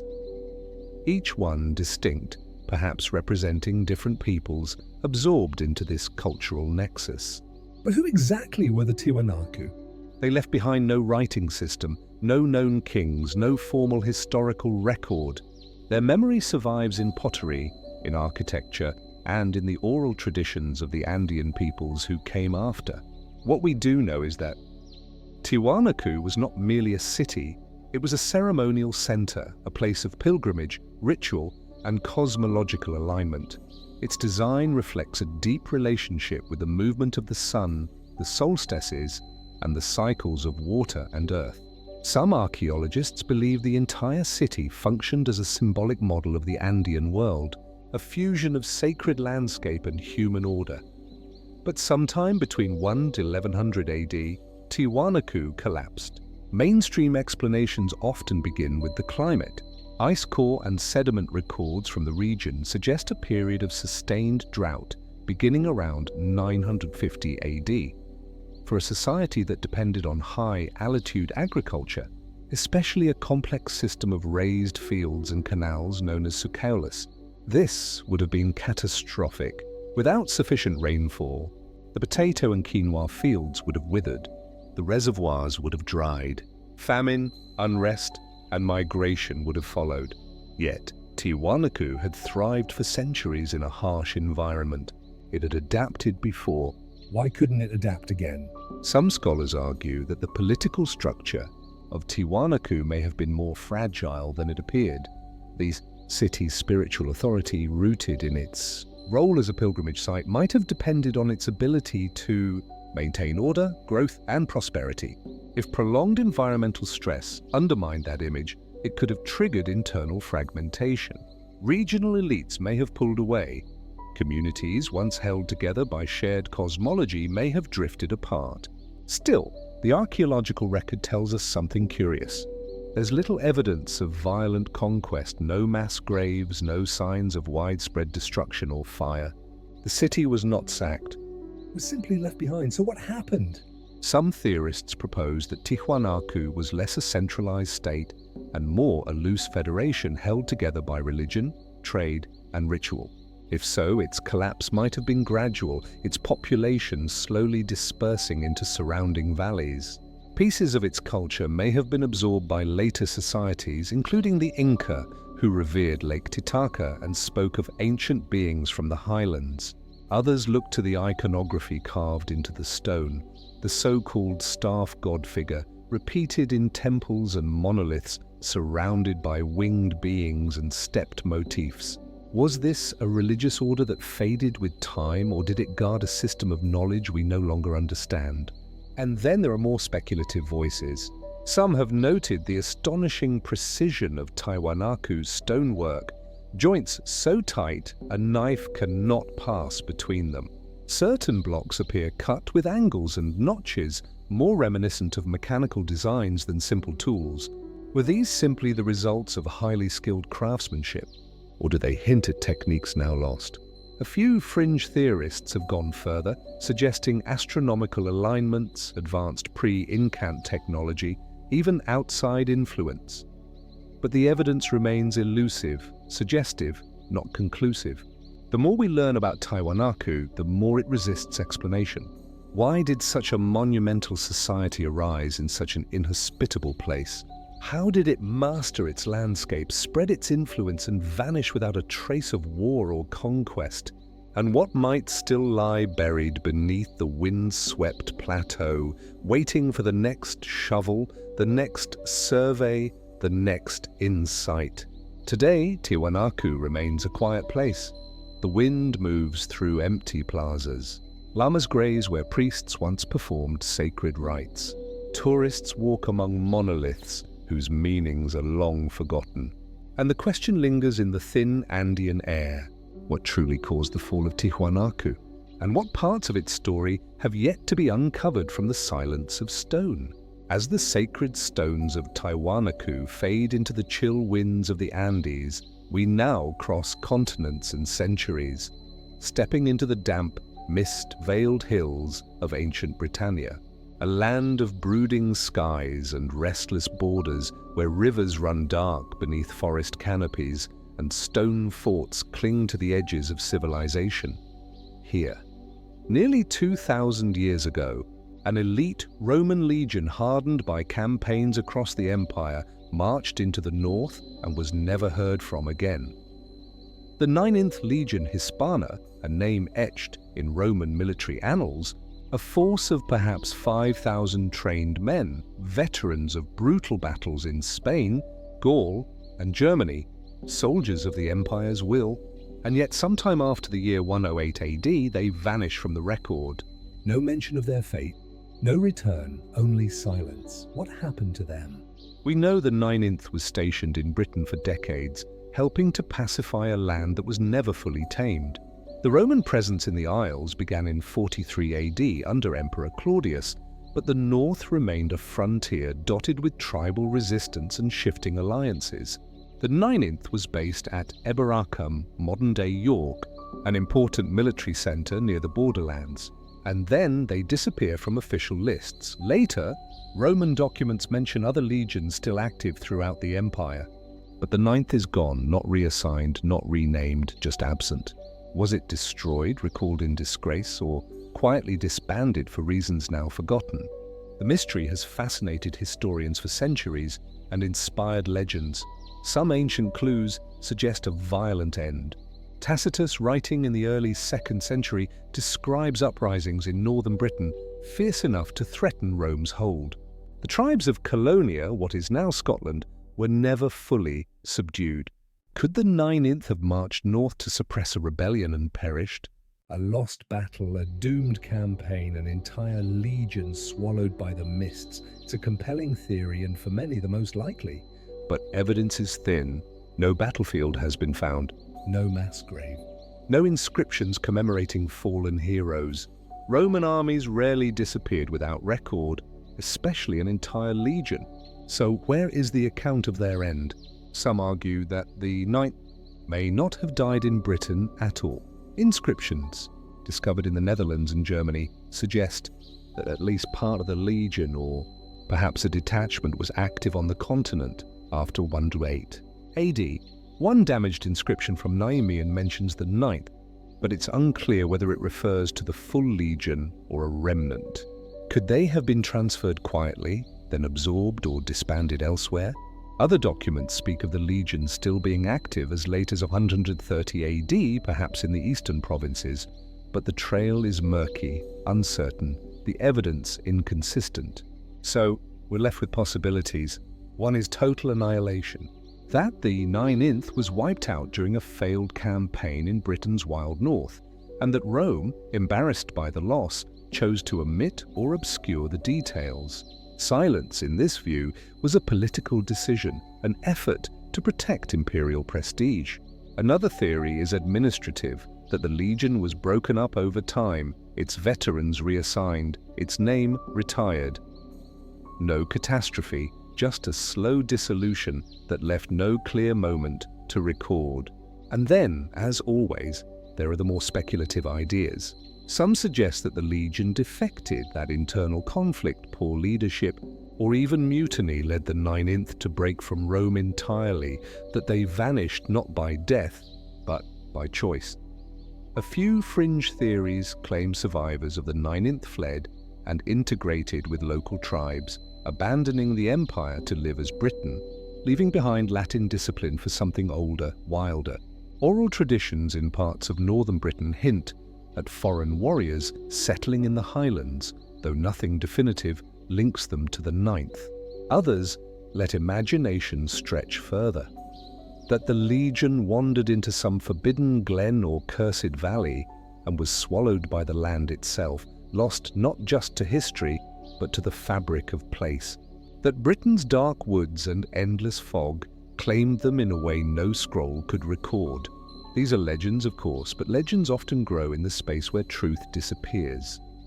What we do know is that in the decades after the 9th vanished, Rome built Hadrian's Wall, a vast frontier fortification dividing the empire from the untamed north.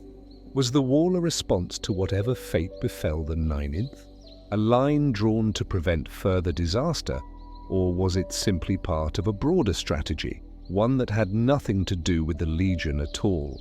The question remains.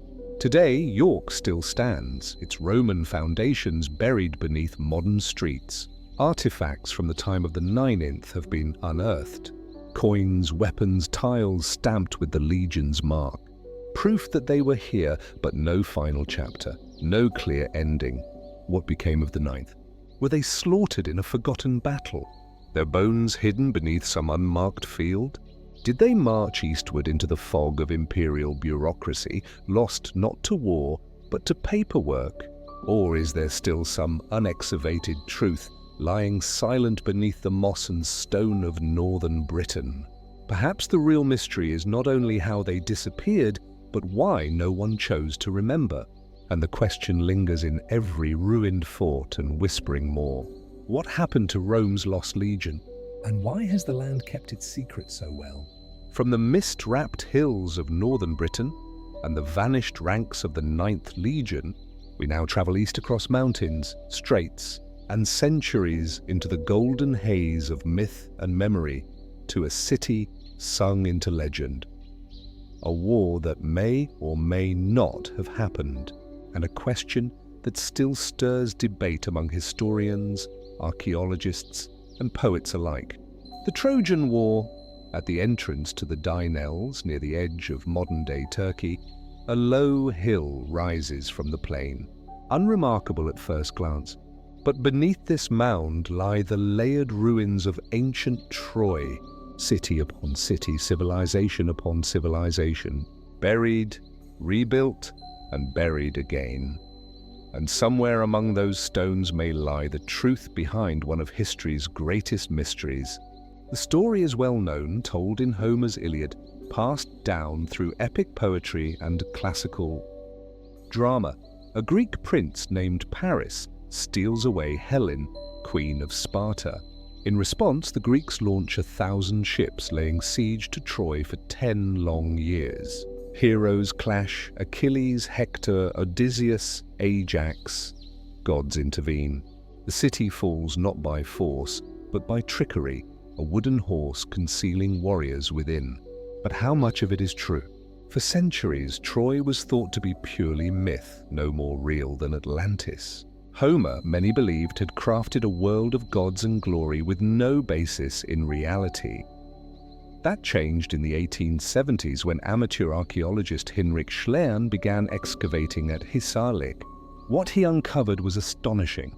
The ruins of a once mighty city with fortifications, gates, and ash layers that hinted at fiery destruction. But which Troy was the Troy? The site held at least 9 major layers of settlement, each built atop the last, stretching back to the early Bronze Age. Scholars now believe that Troy E6 or 7a, dating to around 1300 to 1180 BC, best fits the timeline of the supposed war. These layers show signs of violent conflict, of walls breached, of sudden collapse. And yet, no definitive proof, no inscription mentioning Helen, no records of a Greek coalition, no Trojan horse, just walls and ruins and echoes. Was there a war? Almost certainly. The Late Bronze Age was a time of turmoil. Powerful kingdoms clashed across the Iron and Near East. The Hittite archives discovered in central Anatolia mention a city called Wusa, a name scholars linked to Ilios, the Homeric name for Troy. They speak of conflict between Wusa and a coalition known as Ayawa, which may refer to the Akans, Homer's Greeks. The pieces begin to align, not perfectly but tantalizingly. Some suggest the war was real but smaller, a local skirmish over trade routes, territory, or honor.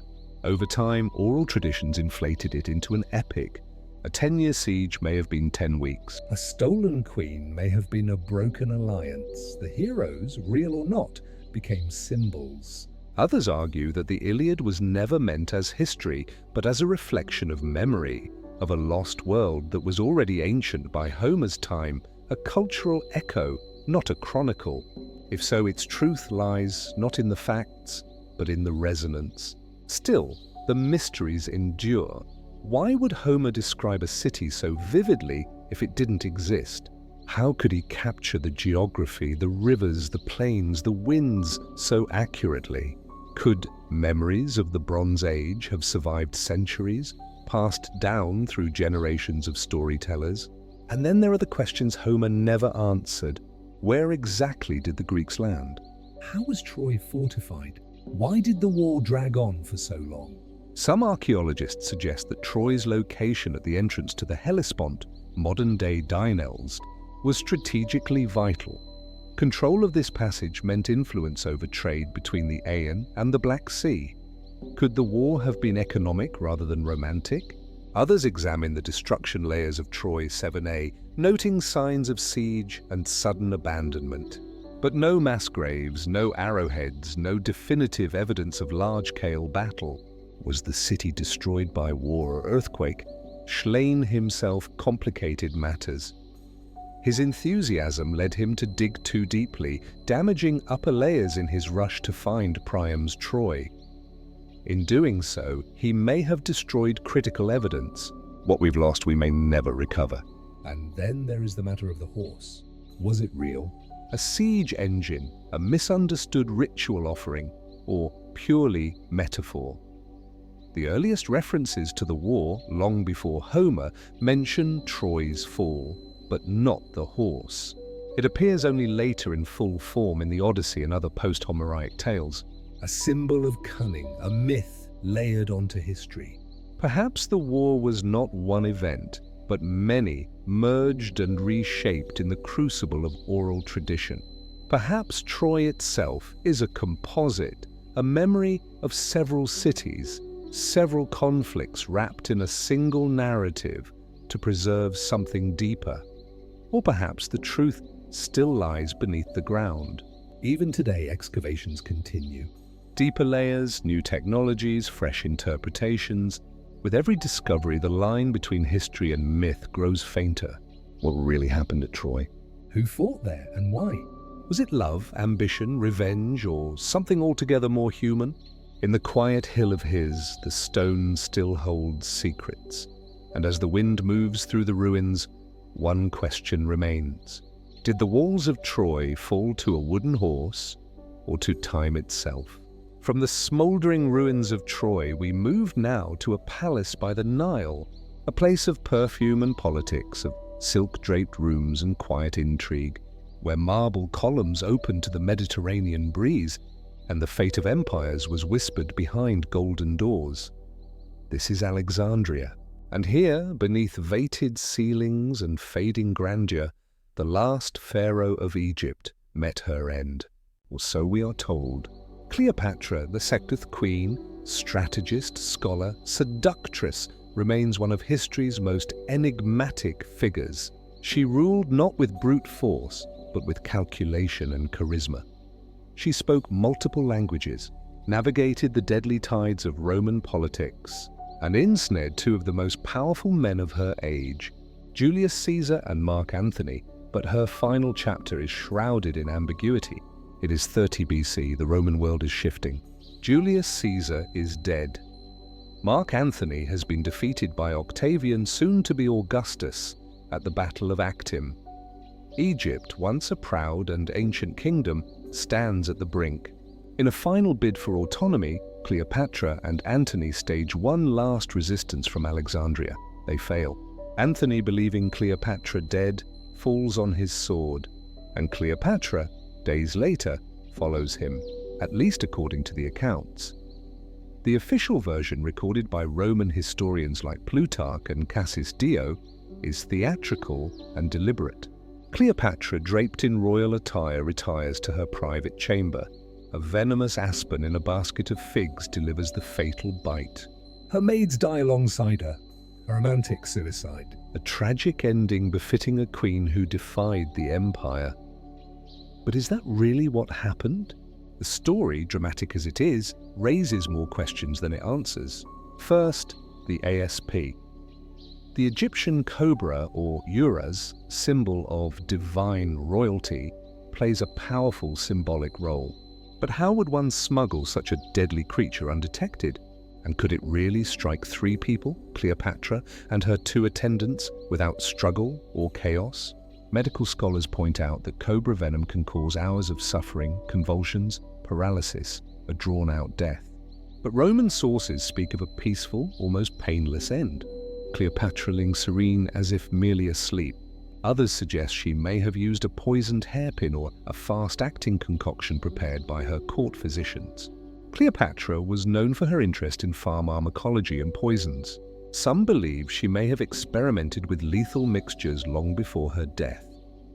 So, was the snake story a Roman invention designed to cloak a politically awkward moment in poetic imagery? There's another possibility, one far less romantic, that Cleopatra didn't choose death, that she was murdered. Octavian, newly victorious, had much to gain from Cleopatra's removal. Her very presence posed a threat, both as a political figure and as a symbol of resistance. According to some sources, He had originally intended to parade her in his triumph in Rome, a humiliating fate she may have found unbearable. But others believe she was never meant to survive the conquest at all. Did Octavian orchestrate her death behind closed doors? And did he then craft the tale of noble suicide to satisfy Rome's appetite for drama? Or perhaps Cleopatra did take her own life, but not for the reasons we're told. Could her final act have been less about heartbreak and more about control? A final refusal to be paraded, imprisoned, or turned into propaganda. Then there is the question of the body. Where is Cleopatra now? Octavian allowed her and Antony to be buried together, at least according to the official record, but no tomb has ever been found. No mausoleum, no inscriptions, no mummified remains.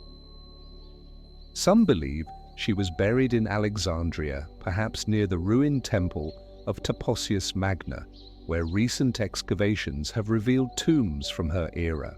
Others argue the burial site was deliberately hidden or destroyed, and in that absence, speculation grows. Was her body moved, hidden by loyalists, erased from history by Rome? A few have even proposed that Cleopatra faked her death, that she escaped in disguise, vanishing into exile, living out her days as a forgotten woman in a distant land. There's no evidence for this, only the irresistible pull of the unknown. What makes Cleopatra's death so mysterious is not simply the lack of clarity, but the layered meanings attached to it. To the Romans, she was an exotic temptress, a threat to order. Her death was necessary. To later generations, she became a feminist icon, a woman who refused to be conquered. Her death became a symbol of autonomy, dignity, and lost grandeur. But perhaps the truth lies somewhere in between. A ruler at the end of her reign. A woman cornered by empire, a final decision made in private with the world outside watching and guessing.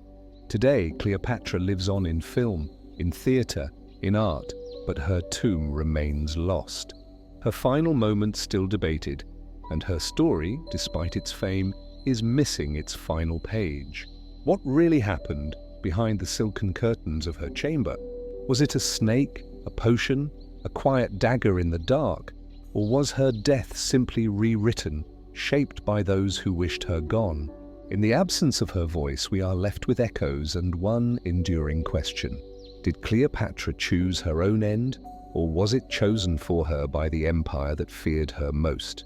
From Cleopatra's veiled death along the Nile, we turn now inland deep into the African continent, where dry grasses whisper over ancient stones, and the highland winds carry a silence older than memory.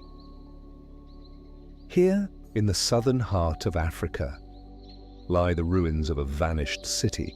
Walls rise from the earth in elegant curves, unmortared and precise, some stretching over 30 feet high. Granite stones laid by human hands still hold their place after centuries. No metal binds them, no inscriptions explain them. This is Great Zimbabwe. And though its stones endure, its people are long gone. Located in the modern nation of Zimbabwe, a country named for this very site, Great Zimbabwe was once the political and spiritual center of a powerful kingdom. Between the 11th and 15th centuries AD, it flourished. Its influence stretched over hundreds of miles. Its rulers controlled trade routes that connected the African interior to the ports of the Swahili coast and beyond to Arabia, India, even China. Gold, ivory, cattle, iron, these flowed out. Ceramics, glass beads, and silk flowed in. And then sometime around 1450, the city was abandoned. Why? At its peak, Great Zimbabwe housed an estimated 10,000 to 20,000 people. It was a thriving urban center, the largest stone structure south of the Sahara. Its architecture reveals advanced knowledge of engineering and design. The massive walls of the great enclosure with their curved lines and narrow passageways suggest ceremonial as well as defensive functions. A separate hilltop complex called the Hill Complex served as a royal residence or spiritual site. The layout hints at a society with both hierarchy and ritual depth. But the most remarkable feature of Great Zimbabwe is not what remains. But what doesn't? There are no written records, no names of kings, no chronicles of daily life. The people who built and ruled this city left no texts, only pottery shards, tools, and the enduring silence of stone. So what drove this great center of civilization to be left behind? Several mainstream explanations have been proposed. Environmental degradation is one. The population may have grown too large for the local land to support. Soil erosion and deforestation driven by farming and the demand for firewood may have exhausted the resources of the surrounding area. Overgrazing could have made the land less productive. As agricultural yields declined, people may have been forced to move elsewhere. Another theory is political fragmentation. Great Zimbabwe may have been part of a larger shifting network of regional powers. When the city's central authority weakened, perhaps due to internal disputes or changing trade dynamics, its inhabitants may have left to form new centers of power, such as those found in the Mutapa Kingdom to the north. Then there is trade itself. Great Zimbabwe's prosperity was built on its role as a middle point between the interior and the Indian Ocean trade routes. If trade routes shifted or if new centers along the coast emerged and drew away merchants, Zimbabwe's importance could have declined rapidly. But these explanations, while plausible, don't fully account for the speed and scale of the city's abandonment. Why not rebuild? Why not adapt? And why leave so little trace of what had once been? There are other mysteries too. Among the artifacts found at Great Zimbabwe are items that suggest a wider world of interaction. A Chinese porcelain shard, Persian glassware, a coin from Kilwa. These fragments hint at a civilization deeply connected to global currents, and yet its story was nearly erased from the historical record. In fact, for many years, colonial narratives denied that Great Zimbabwe had been built by Africans at all. European explorers and scholars in the 19th and early 20th centuries proposed without evidence that the ruins were the work of outsiders, Phoenicians, Arabs, or even survivors of lost civilizations. These theories, rooted more in prejudice than evidence, persisted for generations before being thoroughly discredited by archaeological research. Today, we know the ancestors of the Shona people built Great Zimbabwe. The culture was African, indigenous, sophisticated. But even with that clarity, the question of why it was left behind remains unanswered. Some scholars suggest a slow and voluntary migration that the city's elite chose to move, founding new centers of power while leaving the ceremonial core behind. Others posit a shift in spiritual beliefs, prompting the abandonment of sacred architecture as political and religious systems evolved. More speculative theories exist as well. Was there a climatic event, a prolonged drought or epidemic that struck the city suddenly? Or perhaps the site's spiritual importance changed, and Great Zimbabwe was left as a sacred relic, deliberately untouched. Some local traditions speak of the city with reverence, as a place of ancestors or spirits. In this view, the ruins were not deserted in haste, but transitioned into a different kind of space, not abandoned but retired. And yet, for all we've uncovered through excavation and analysis, Great Zimbabwe holds tight to its final secret. Today, its curved walls still embrace the land. The sun casts long shadows over stone steps once climbed by kings and priests. Birds call from the hilltops. Tourists walk its paths, but the city does not speak. There are no chronicles, no battle scars, no fire-blackened layers. Just the question, why did one of Africa's greatest cities fall silent? And what might still lie beneath the earth, waiting to whisper the truth of a forgotten kingdom? As the sun sets behind the ruined towers of Great Zimbabwe, casting long shadows over a vanished kingdom, we now journey northeast into the sands of the Arabian desert, where wind whistles through rock-hewn corridors and ancient facades glow gold beneath the desert light. Carved directly into the rose-red cliffs of Jordan lies Petra, a city seemingly born from stone itself. Massive tombs and temples loom high above the valley floor, columns and cornices chiseled with masterful precision. Narrow canyons opened suddenly into wide plazas revealing architectural marvels like Alcaz, the so-called treasury, its facade frozen in time. Nearby, the monastery stands like a forgotten monument to gods whose names are no longer spoken. This was the heart of the Nabatean kingdom. And yet today, Petra is silent. Its people gone. Who were the Nabateans? They were master traders, skilled engineers, and mysterious builders who thrived from the 4th century BC until their sudden and quiet decline in the 2nd century AD. Their cities emerged where few dared settle, across arid landscapes stretching from the Sinai to northern Arabia. Yet they made these places flourish. Petra, their capital, became one of the great cities of the ancient world, not through war or conquest, but through commerce. The Nabateans controlled the incense routes that brought frankincense and myrrh from southern Arabia and traded goods ranging from silk and spices to bitumen and copper. Their influence stretched from Damascus to the Red Sea. They built isterns, dams, and channels that captured and distributed water with astonishing precision, turning dry gorges into thriving urban centers. They developed their own script, minted coins, and blended Hellenistic, Arabian, and Mesopotamian elements into a distinctive culture. And then, almost without warning, they vanished. By the mid-2nd century AD, the Nabatean kingdom had been absorbed into the Roman Empire.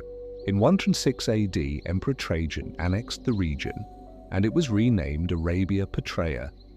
The takeover appears to have been peaceful. There are no records of battle or destruction, but the Nabateans themselves fade quickly from the record after that. So what happened? Mainstream explanations point to Rome's growing dominance in the region.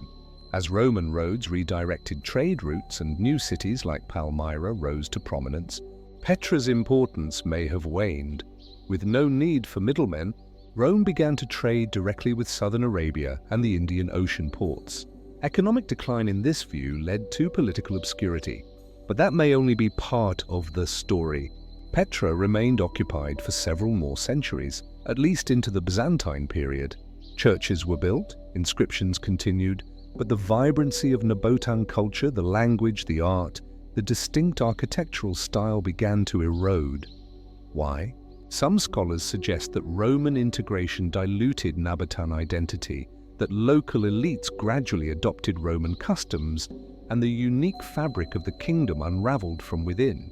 Others believe the region's vulnerability to earthquakes played a role. A major quake in 363 AD damaged many of Petra's structures and aqueducts. If the water systems failed, so too with the city's viability. Still, it's the cultural silence that puzzles many. Why did the Nabateans, so advanced in their time, leave so little behind? Why do we have no detailed records from their own hand, no histories, no religious texts, no explanation of who they were? Was their decline a slow assimilation or a sudden vanishing? Archaeologists have uncovered clues, temples to Duchara and Aluza, gods whose roles are still debated.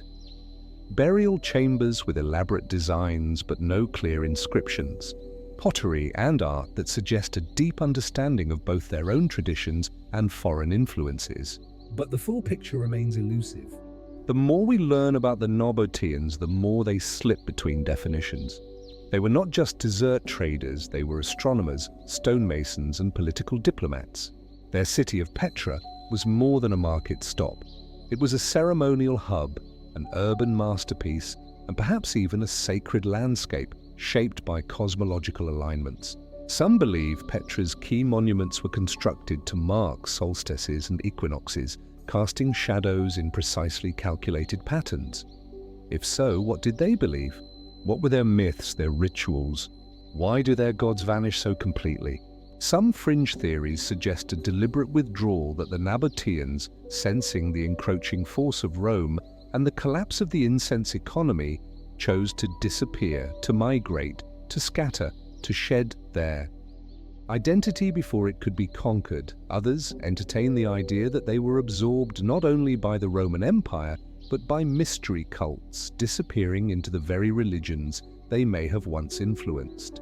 And then there are those who see echoes of the Nabateans in later traditions, faint traces in Arab folklore, in architectural motifs, in linguistic shifts that hint at an influence not yet fully understood. Today, Petra draws visitors from around the world, but beyond its stunning facades and towering tombs lies an absence, a silence not of nature, but of history. We do not know what became of the last Nabatean king. We do not know where their libraries were kept, if they existed at all. And we do not know why a civilization so resourceful, so adaptive, so uniquely positioned, left so little of its inner voice behind. Was it erased, forgotten, or simply never written down? In the golden light of Petra's narrow canyons, as shadows stretch across ancient steppes, the mystery deepens. Why did the Nabateans disappear? And what truths might still lie buried beneath the sand, waiting for their story to be told at last? From the wind-carved tombs of Petra, where the Nabateans left their kingdom of stone and silence, we cross a vast ocean into the heart of the Pacific, where one of humanity's most remote islands holds one of its most enduring mysteries. Rapa Nui, Easter Island, a solitary speck in the sea, more than 2,000 away from the nearest continental shore. Here, amid rolling hills and volcanic craters, hundreds of colossal stone statues called moai stand watch over the land. Their faces are solemn, elongated, and deeply expressive. Their backs turned to the ocean. They face inward toward the island's heart, as if gazing at something we can no longer see. Some weigh over 80 tons. Many were carved from a single quarry at Roanoke, and almost all were moved miles across the island, often over rugged terrain. But how and why? This question, the transport of the moai, has fascinated explorers, researchers, and storytellers for centuries. Because while carving the statues from volcanic tuff was an immense feat in itself, moving them may have been even more extraordinary. Easter Island lacks draft animals, no horses, no oxmen. The Rapa Nui people had only their own strength, ropes, logs, and ingenuity. Yet these massive figures, some as tall as a 3-story building, were moved miles from the quarry. Many set on ceremonial platforms known as ao. Early European visitors assumed the moai were hauled on wooden sledges or dragged on rollers. Some believed vast forests had been felled for this purpose, contributing to deforestation and the island's eventual ecological collapse. This theory, dramatic and tragic, became the dominant narrative for decades. But local oral traditions tell a different story. The moai, the Rapa Nui elders said, walked. They were not dragged. They were not hauled. They moved upright, swaying side to side like a living thing. At first, this seemed poetic, symbolic language for ritual or myth. But modern researchers have begun to reconsider it not as metaphor, but as method. In recent years, experiments by archaeologists such as Terry Hunt and Carl Lipo have shown that with a small team and strong ropes, a moai replica can indeed be walked upright in a controlled rocking motion, like a refrigerator being moved across a floor. Their tests suggest that the statue's center of gravity and tapered base were not accidental. They were designed to move this way. If true, the walking moai theory reshapes not only how the statues were transported, but how the Rapa Nui thought about them. These were not just monuments, they were sacred beings animated through ritual and effort. Moving them was not only engineering, it was ceremony. And yet mysteries remain. Why undertake such a massive effort? Why build so many moai, over 900, and transport them across an island so small? Some believe the moai were ancestral figures, guardian spirits watching over the clans, their gaze turned inward, not toward the sea, but toward the villages and gardens of the living. Erecting a moai may have been an act of honor and protection, a way to anchor lineage and identity, but others suggest deeper meanings. Were the Moai aligned to celestial events? Some scholars argue that certain platforms may mark solstices or lunar cycles, tying the statues not just to ancestry, but to time itself. And then there is the question of the unfinished Moai dozens still lying at Rano Raraku, partially carved, abandoned in stone. Why were they left behind? Were they damaged, or did something interrupt the process? Something sudden? Something final? The collapse of Rapa Nui society has long been a subject of debate. Deforestation, soil erosion, and internal conflict likely played roles. Some Moai were later toppled deliberately, perhaps during times of upheaval when old beliefs gave way to new struggles. The very monuments once revered were cast down, and yet many remain upright, re-erected, restored, remembered. Still, some researchers propose more speculative theories that the Moai may encode forgotten knowledge, geometric, symbolic, or even astronomical, that their forms represent more than people, but cosmic order. A few have gone further still, suggesting the influence of outside visitors, foreign mariners, unknown seafarers, though no credible evidence supports these ideas. The truth, as ever, lies in the silence of stone. The Moai stand, their faces worn by centuries of wind and rain, their expressions unreadable. But they speak in their own way of belief, of labor, of something we may never fully understand. Why did the Rapa Nui build them? Why so many? And why continue even as their resources dwindled? What did the walking of a Moai mean to those who moved it step by step across the earth? Was it an offering, a duty, a dialogue between the living and the dead? Or was it something else entirely, a ritual whose meaning was carried not in words but in rhythm and motion? Today, as the Pacific winds move through grassy fields and seabirds circle above, the Moai remain still, watching, waiting, and the question endures. What truly walked across Easter Island? Stone statues or something more? As the Moai of Easter Island gaze inward in eternal silence, we shift now to the scorching sands of ancient Egypt, where another figure once challenged tradition, reshaped belief, and vanished into a mystery that still unsettles historians today. Pharaoh Akhenaten. His name echoes through time like a riddle whispered through the walls of ruined temples. He was a revolutionary, a heretic, a divine dreamer, or perhaps something else entirely. The story begins in the 14th century BC, during the height of Egypt's 18th dynasty. Akhenaten ascended the throne as Amenhotep Thulf, but soon cast aside the old gods, the old temples, and the very structure of Egyptian belief. In their place, he elevated a single deity, Aten the sun disk, visible, abstract, and all-encompassing. He changed his name to Akhenaten, effective for the Aten. He moved the capital to a new city in the desert Akhenaten known today as Amarna. He built temples open to the sky, rejected Amun and the priesthood, and ruled in a way no other pharaoh had before. His art was different, intimate, strange, at times unsettling. He is portrayed with elongated limbs, narrow shoulders, full lips, and wide hips. The royal family is shown in tender moments, cradling children beneath the rays of A10. It was a style so radically different that scholars still debate whether it was symbolic or literal.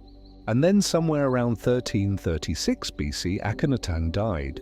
But what followed was not royal ceremony, it was erasure. His successors dismantled his city, his name was scratched from monuments, his statues defaced, his religion suppressed, the traditional gods returned. The capital moved back to Thebes, It was as if Akhenaten had never existed. Even his tomb, his final resting place, remains shrouded in uncertainty. He had built a royal tomb in the cliffs near Amarna, much like the tombs of thieves, yet bearing its own artistic signature. Fragments of inscriptions suggest he was buried there, perhaps alongside one of his daughters. But his mummy has never been conclusively identified. Some say his body was moved in the aftermath of his death, taken to thieves, reared in secret, or destroyed by those who saw him as a threat to the old order. Others suggest his tomb was never completed, or that his burial was a rushed affair amid political turmoil. In 1907, the mummy of a man was discovered in Tomb K555 in the Valley of the Kings. The body had been defiled, its name erased, its sarcophagus desecrated. Some believe it to be Akhenaten. DNA analysis has linked this mummy to Tutankhamun, suggesting a close familial relationship, likely father and son, but other questions remain. The KV-85 mummy was estimated to be in his early 20s or 30s at death, while Akhenaten is thought to have ruled for 17 years and had teenage children. Could the mummy belong to someone else entirely? Perhaps Smear, a shadowy figure who may have co-ruled near the end of Akhenaten's reign. And what of Akhenaten's mysterious successor, Nefernueten, who ruled briefly before Tutankhamun? Was this his wife, Nefertiti, stepping into power under a new name, or another daughter, or co-regent? Even his family relationships defy easy answers. Akhenaten's wife, the famed Nefertiti, is immortalized in sculpture, yet her final years are undocumented. Did she die before him? Rule after him? Was she buried with him or somewhere else entirely? Then there is the matter of Akhenaten's vision. What drove him to abandon centuries of religious tradition to build a city from nothing, to isolate Egypt spiritually and politically?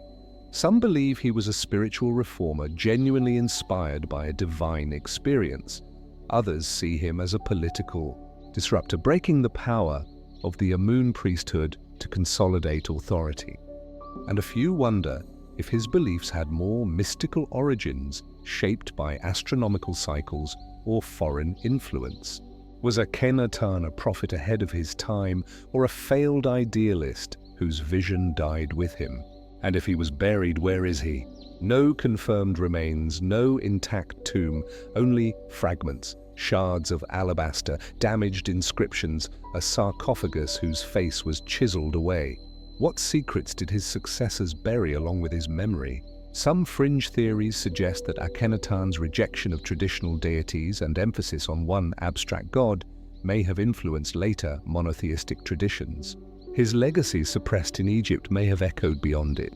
While most scholars find this unlikely, the idea lingers in the margins, part history, part myth.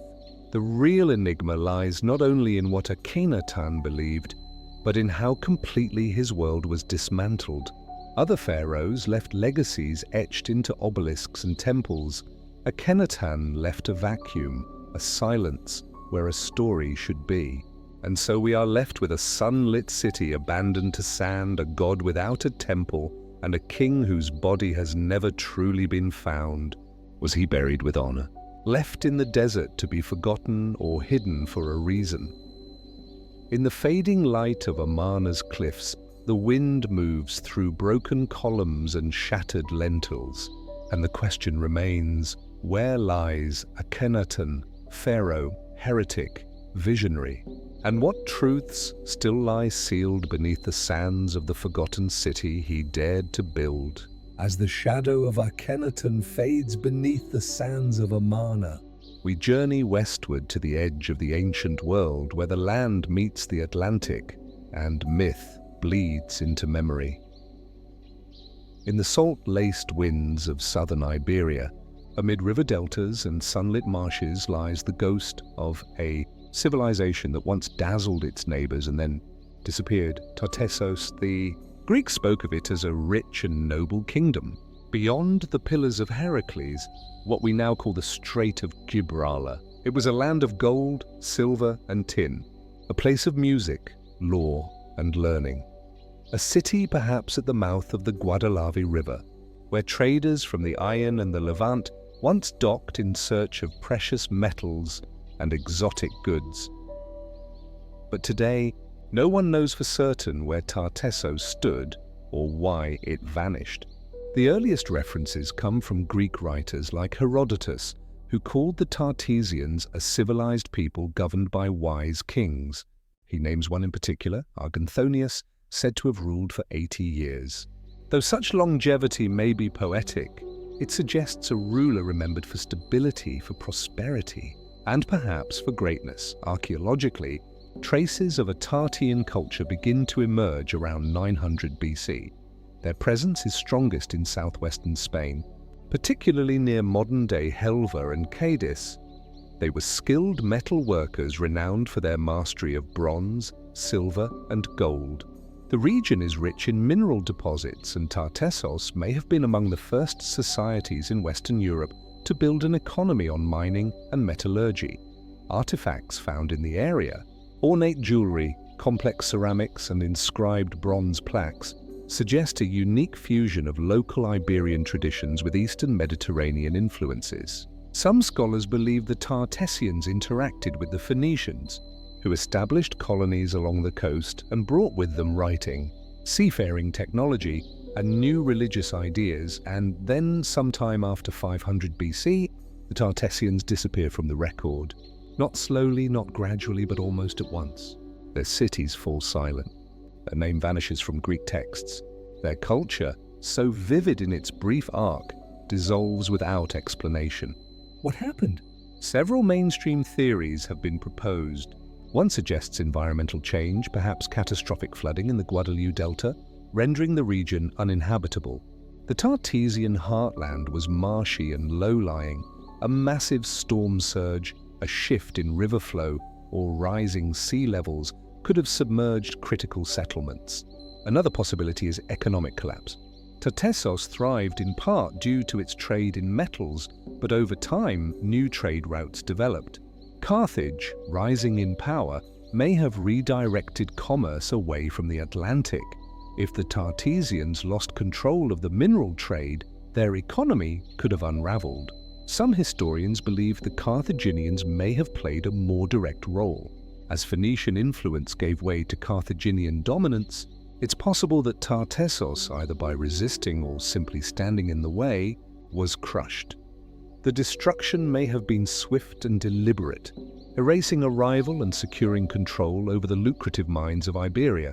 But there is no record of such a conquest, no ruins marked by fire and blade, no Carthaginian boast of victory, only silence. A few scholars propose that Tartessos did not vanish, but transformed, that its people moved inland, evolving into the Turatani, another Iberian tribe mentioned by Roman sources. If so, the disappearance was cultural, not physical. The identity faded, the name lost, but the lineage endured. Yet others are not so sure. Was Tartessos more myth than history? A Western echo of Eastern grandeur. Some have drawn comparisons between Tartessos and Plato's Atlantis, another legendary civilization located beyond the Pillars of Heracles, lost to cataclysm.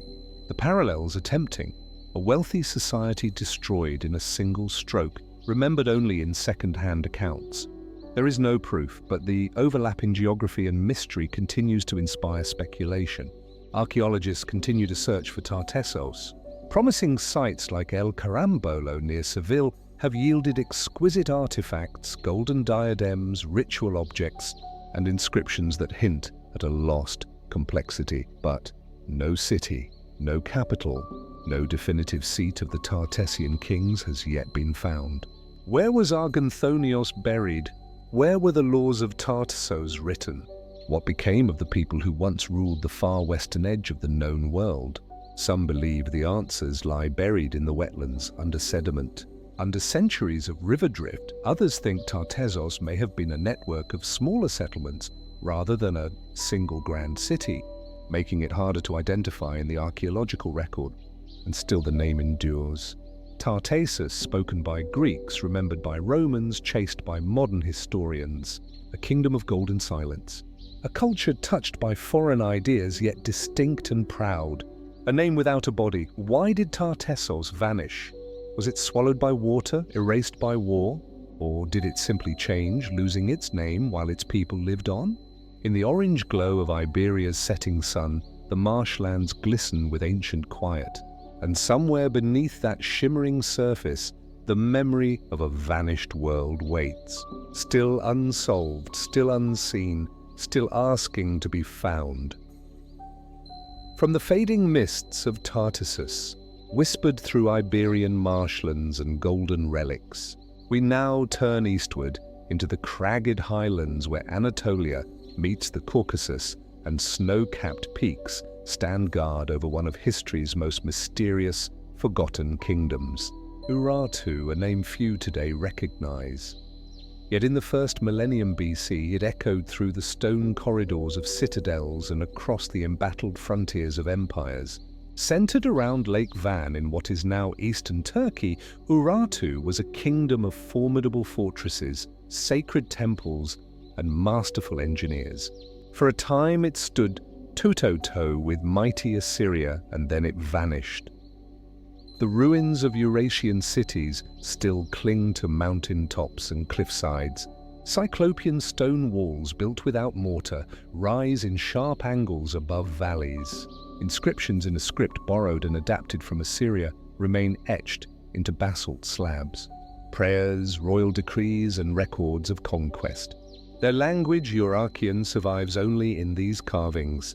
It has no known descendants. No living tongue connects us to it. Who were these mountain kings, and why did their story end so abruptly? Urartu emerged around the 9th century BC, rising from the ashes of earlier tribes and kingdoms in the Armenian highlands.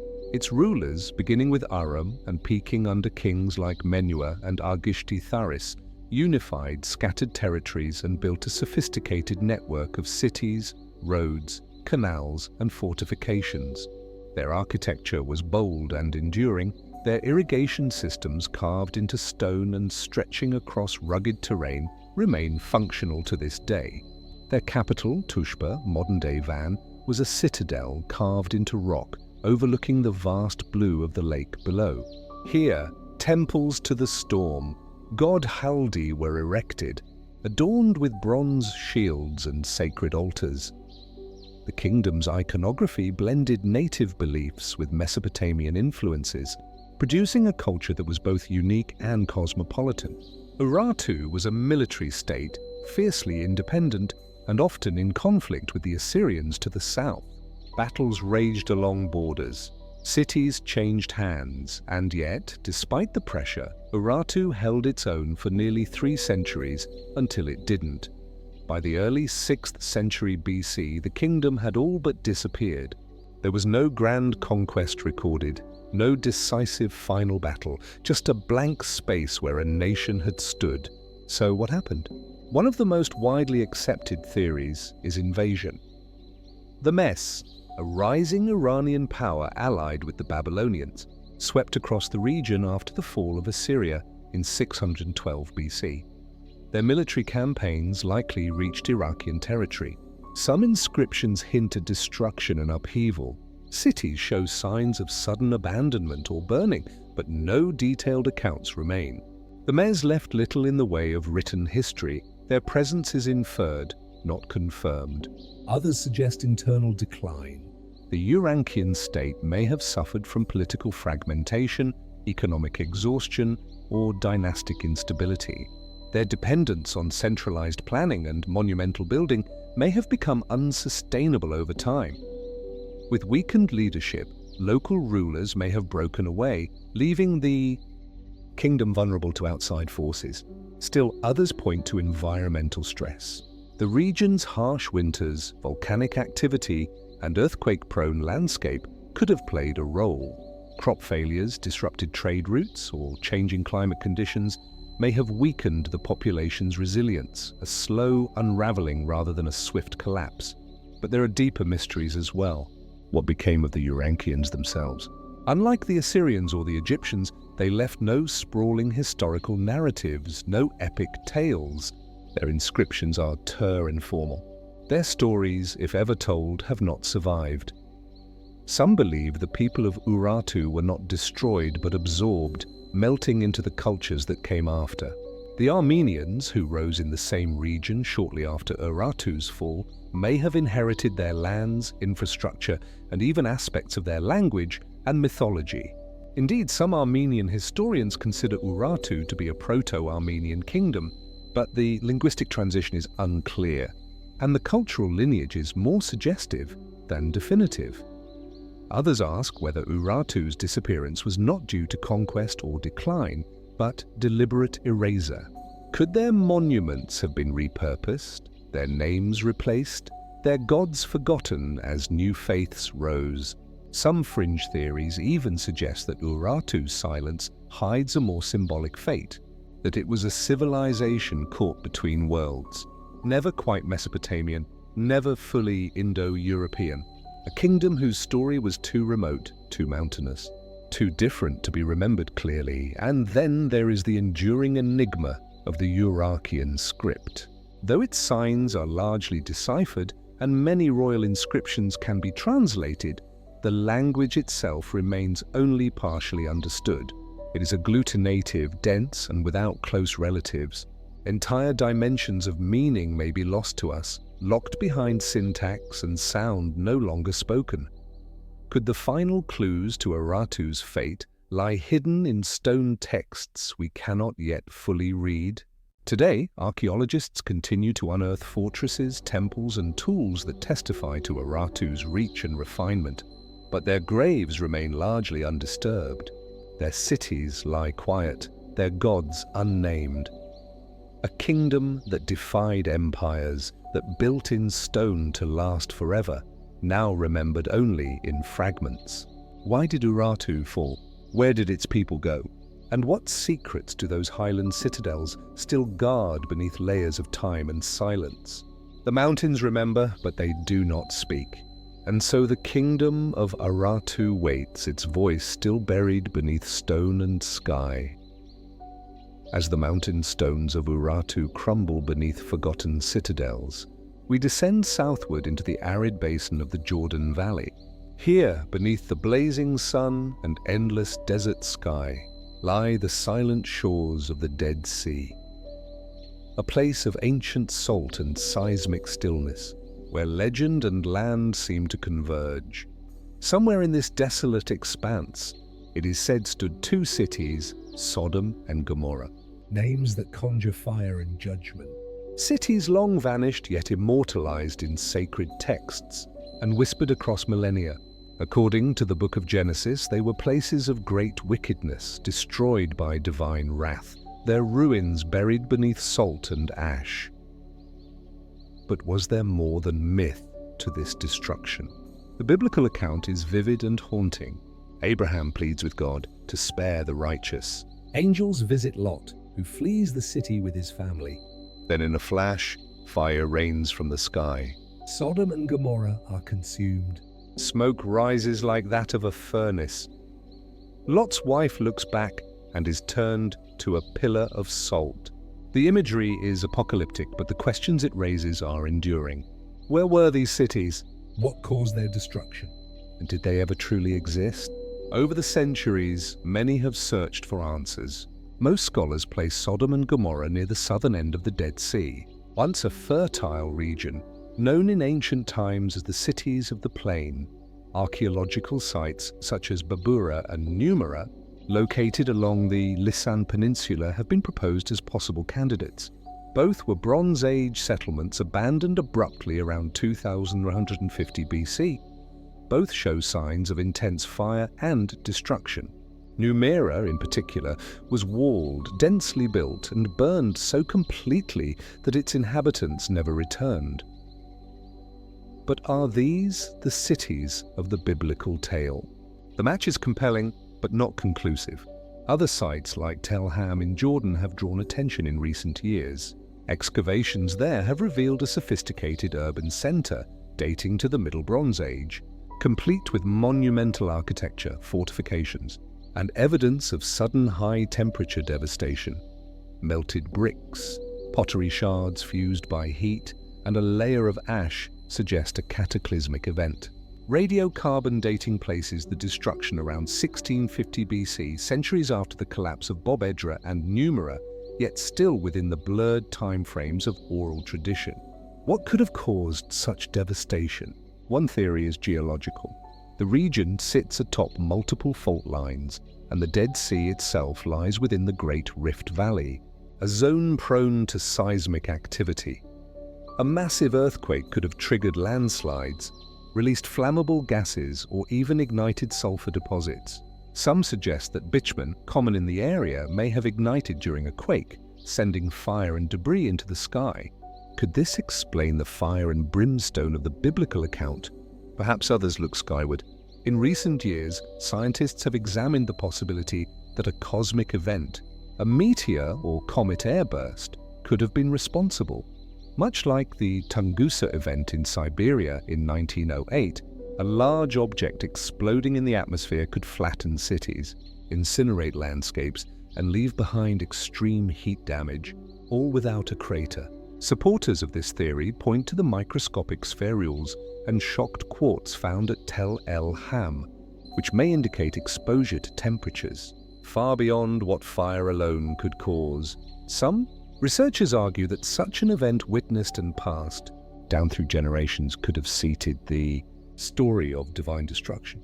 Still, this too remains a hypothesis, intriguing but not universally accepted. There are also voices, quiet but persistent, that suggest Sodom and Gomorrah may never have existed as literal cities at all, but as symbolic archetypes, that the biblical account, while rooted in memory, may serve a moral and theological purpose rather than historical record, a warning cloaked in narrative. But then, why does the land itself seem to remember something? Why do ruins lie buried near the salt flats where nothing now grows? Why does the Dead Sea region bear traces of sudden abandonment? Some have noted that the landscape itself plays a role in the mystery, the heavy air, the stillness, the silence. It feels like a place removed from time where the past presses against the surface of the present. And then there is the Pillar of Salt. High on a ridge overlooking the valley stands a towering salt formation shaped uncannily like a human figure. Locals call it Lot's wife. Scientists call it coincidence. But for those who look up at it from the valley floor, the boundary between legend and stone begins to blur. What truth lies beneath the salt, the ash, the layers of time? Were Sodom and Gomorrah real cities destroyed by disaster, natural or celestial? Were they allegories given form in the minds of ancient storytellers? Or were they something in between, a real memory reshaped into myth? As the sun dips behind the cliffs of the Dead Sea, casting golden light across a lifeless shoreline, one thing is certain: the cities are gone. The earth remembers, and the silence still burns. What then destroyed Sodom and Gomorrah? Was it wrath or nature or something else entirely? And could the truth still lie buried beneath the salt, waiting to speak again? From the barren salt flats near the Dead Sea, where fire once rained from the sky, we now cross oceans and centuries to the American Southwest. Here, beneath the relentless sun of the Sonoran Desert, an ancient puzzle stretches across the arid earth in silent channels of dust and stone. The Hokum Canals, etched into what is now central Arizona, these intricate waterways once coursed with life. Dug by hand over centuries, they formed one of the most complex pre-industrial irrigation networks in North America.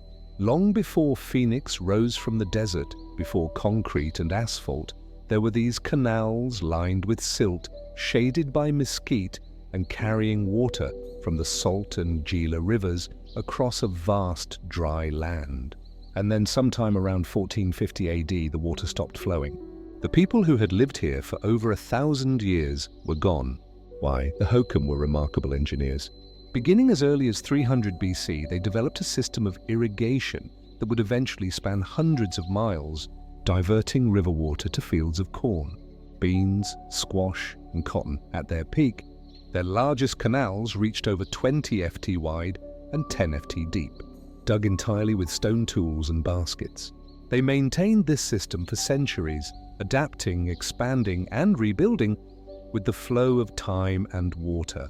Their communities were centered around platform mounds, ball courts, and village compounds. Trade routes stretched across the desert, connecting them to the Pacific coast and Mesoamerica. They left behind intricate pottery, etched shells, and a culture woven into the land, and then they left.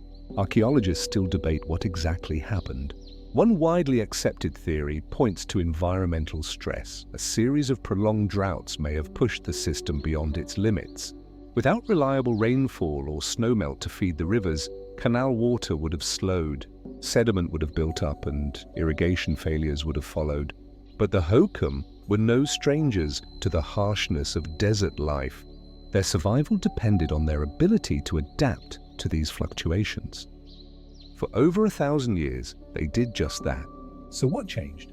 Some researchers suggest that the problem was not just drought, but flooding.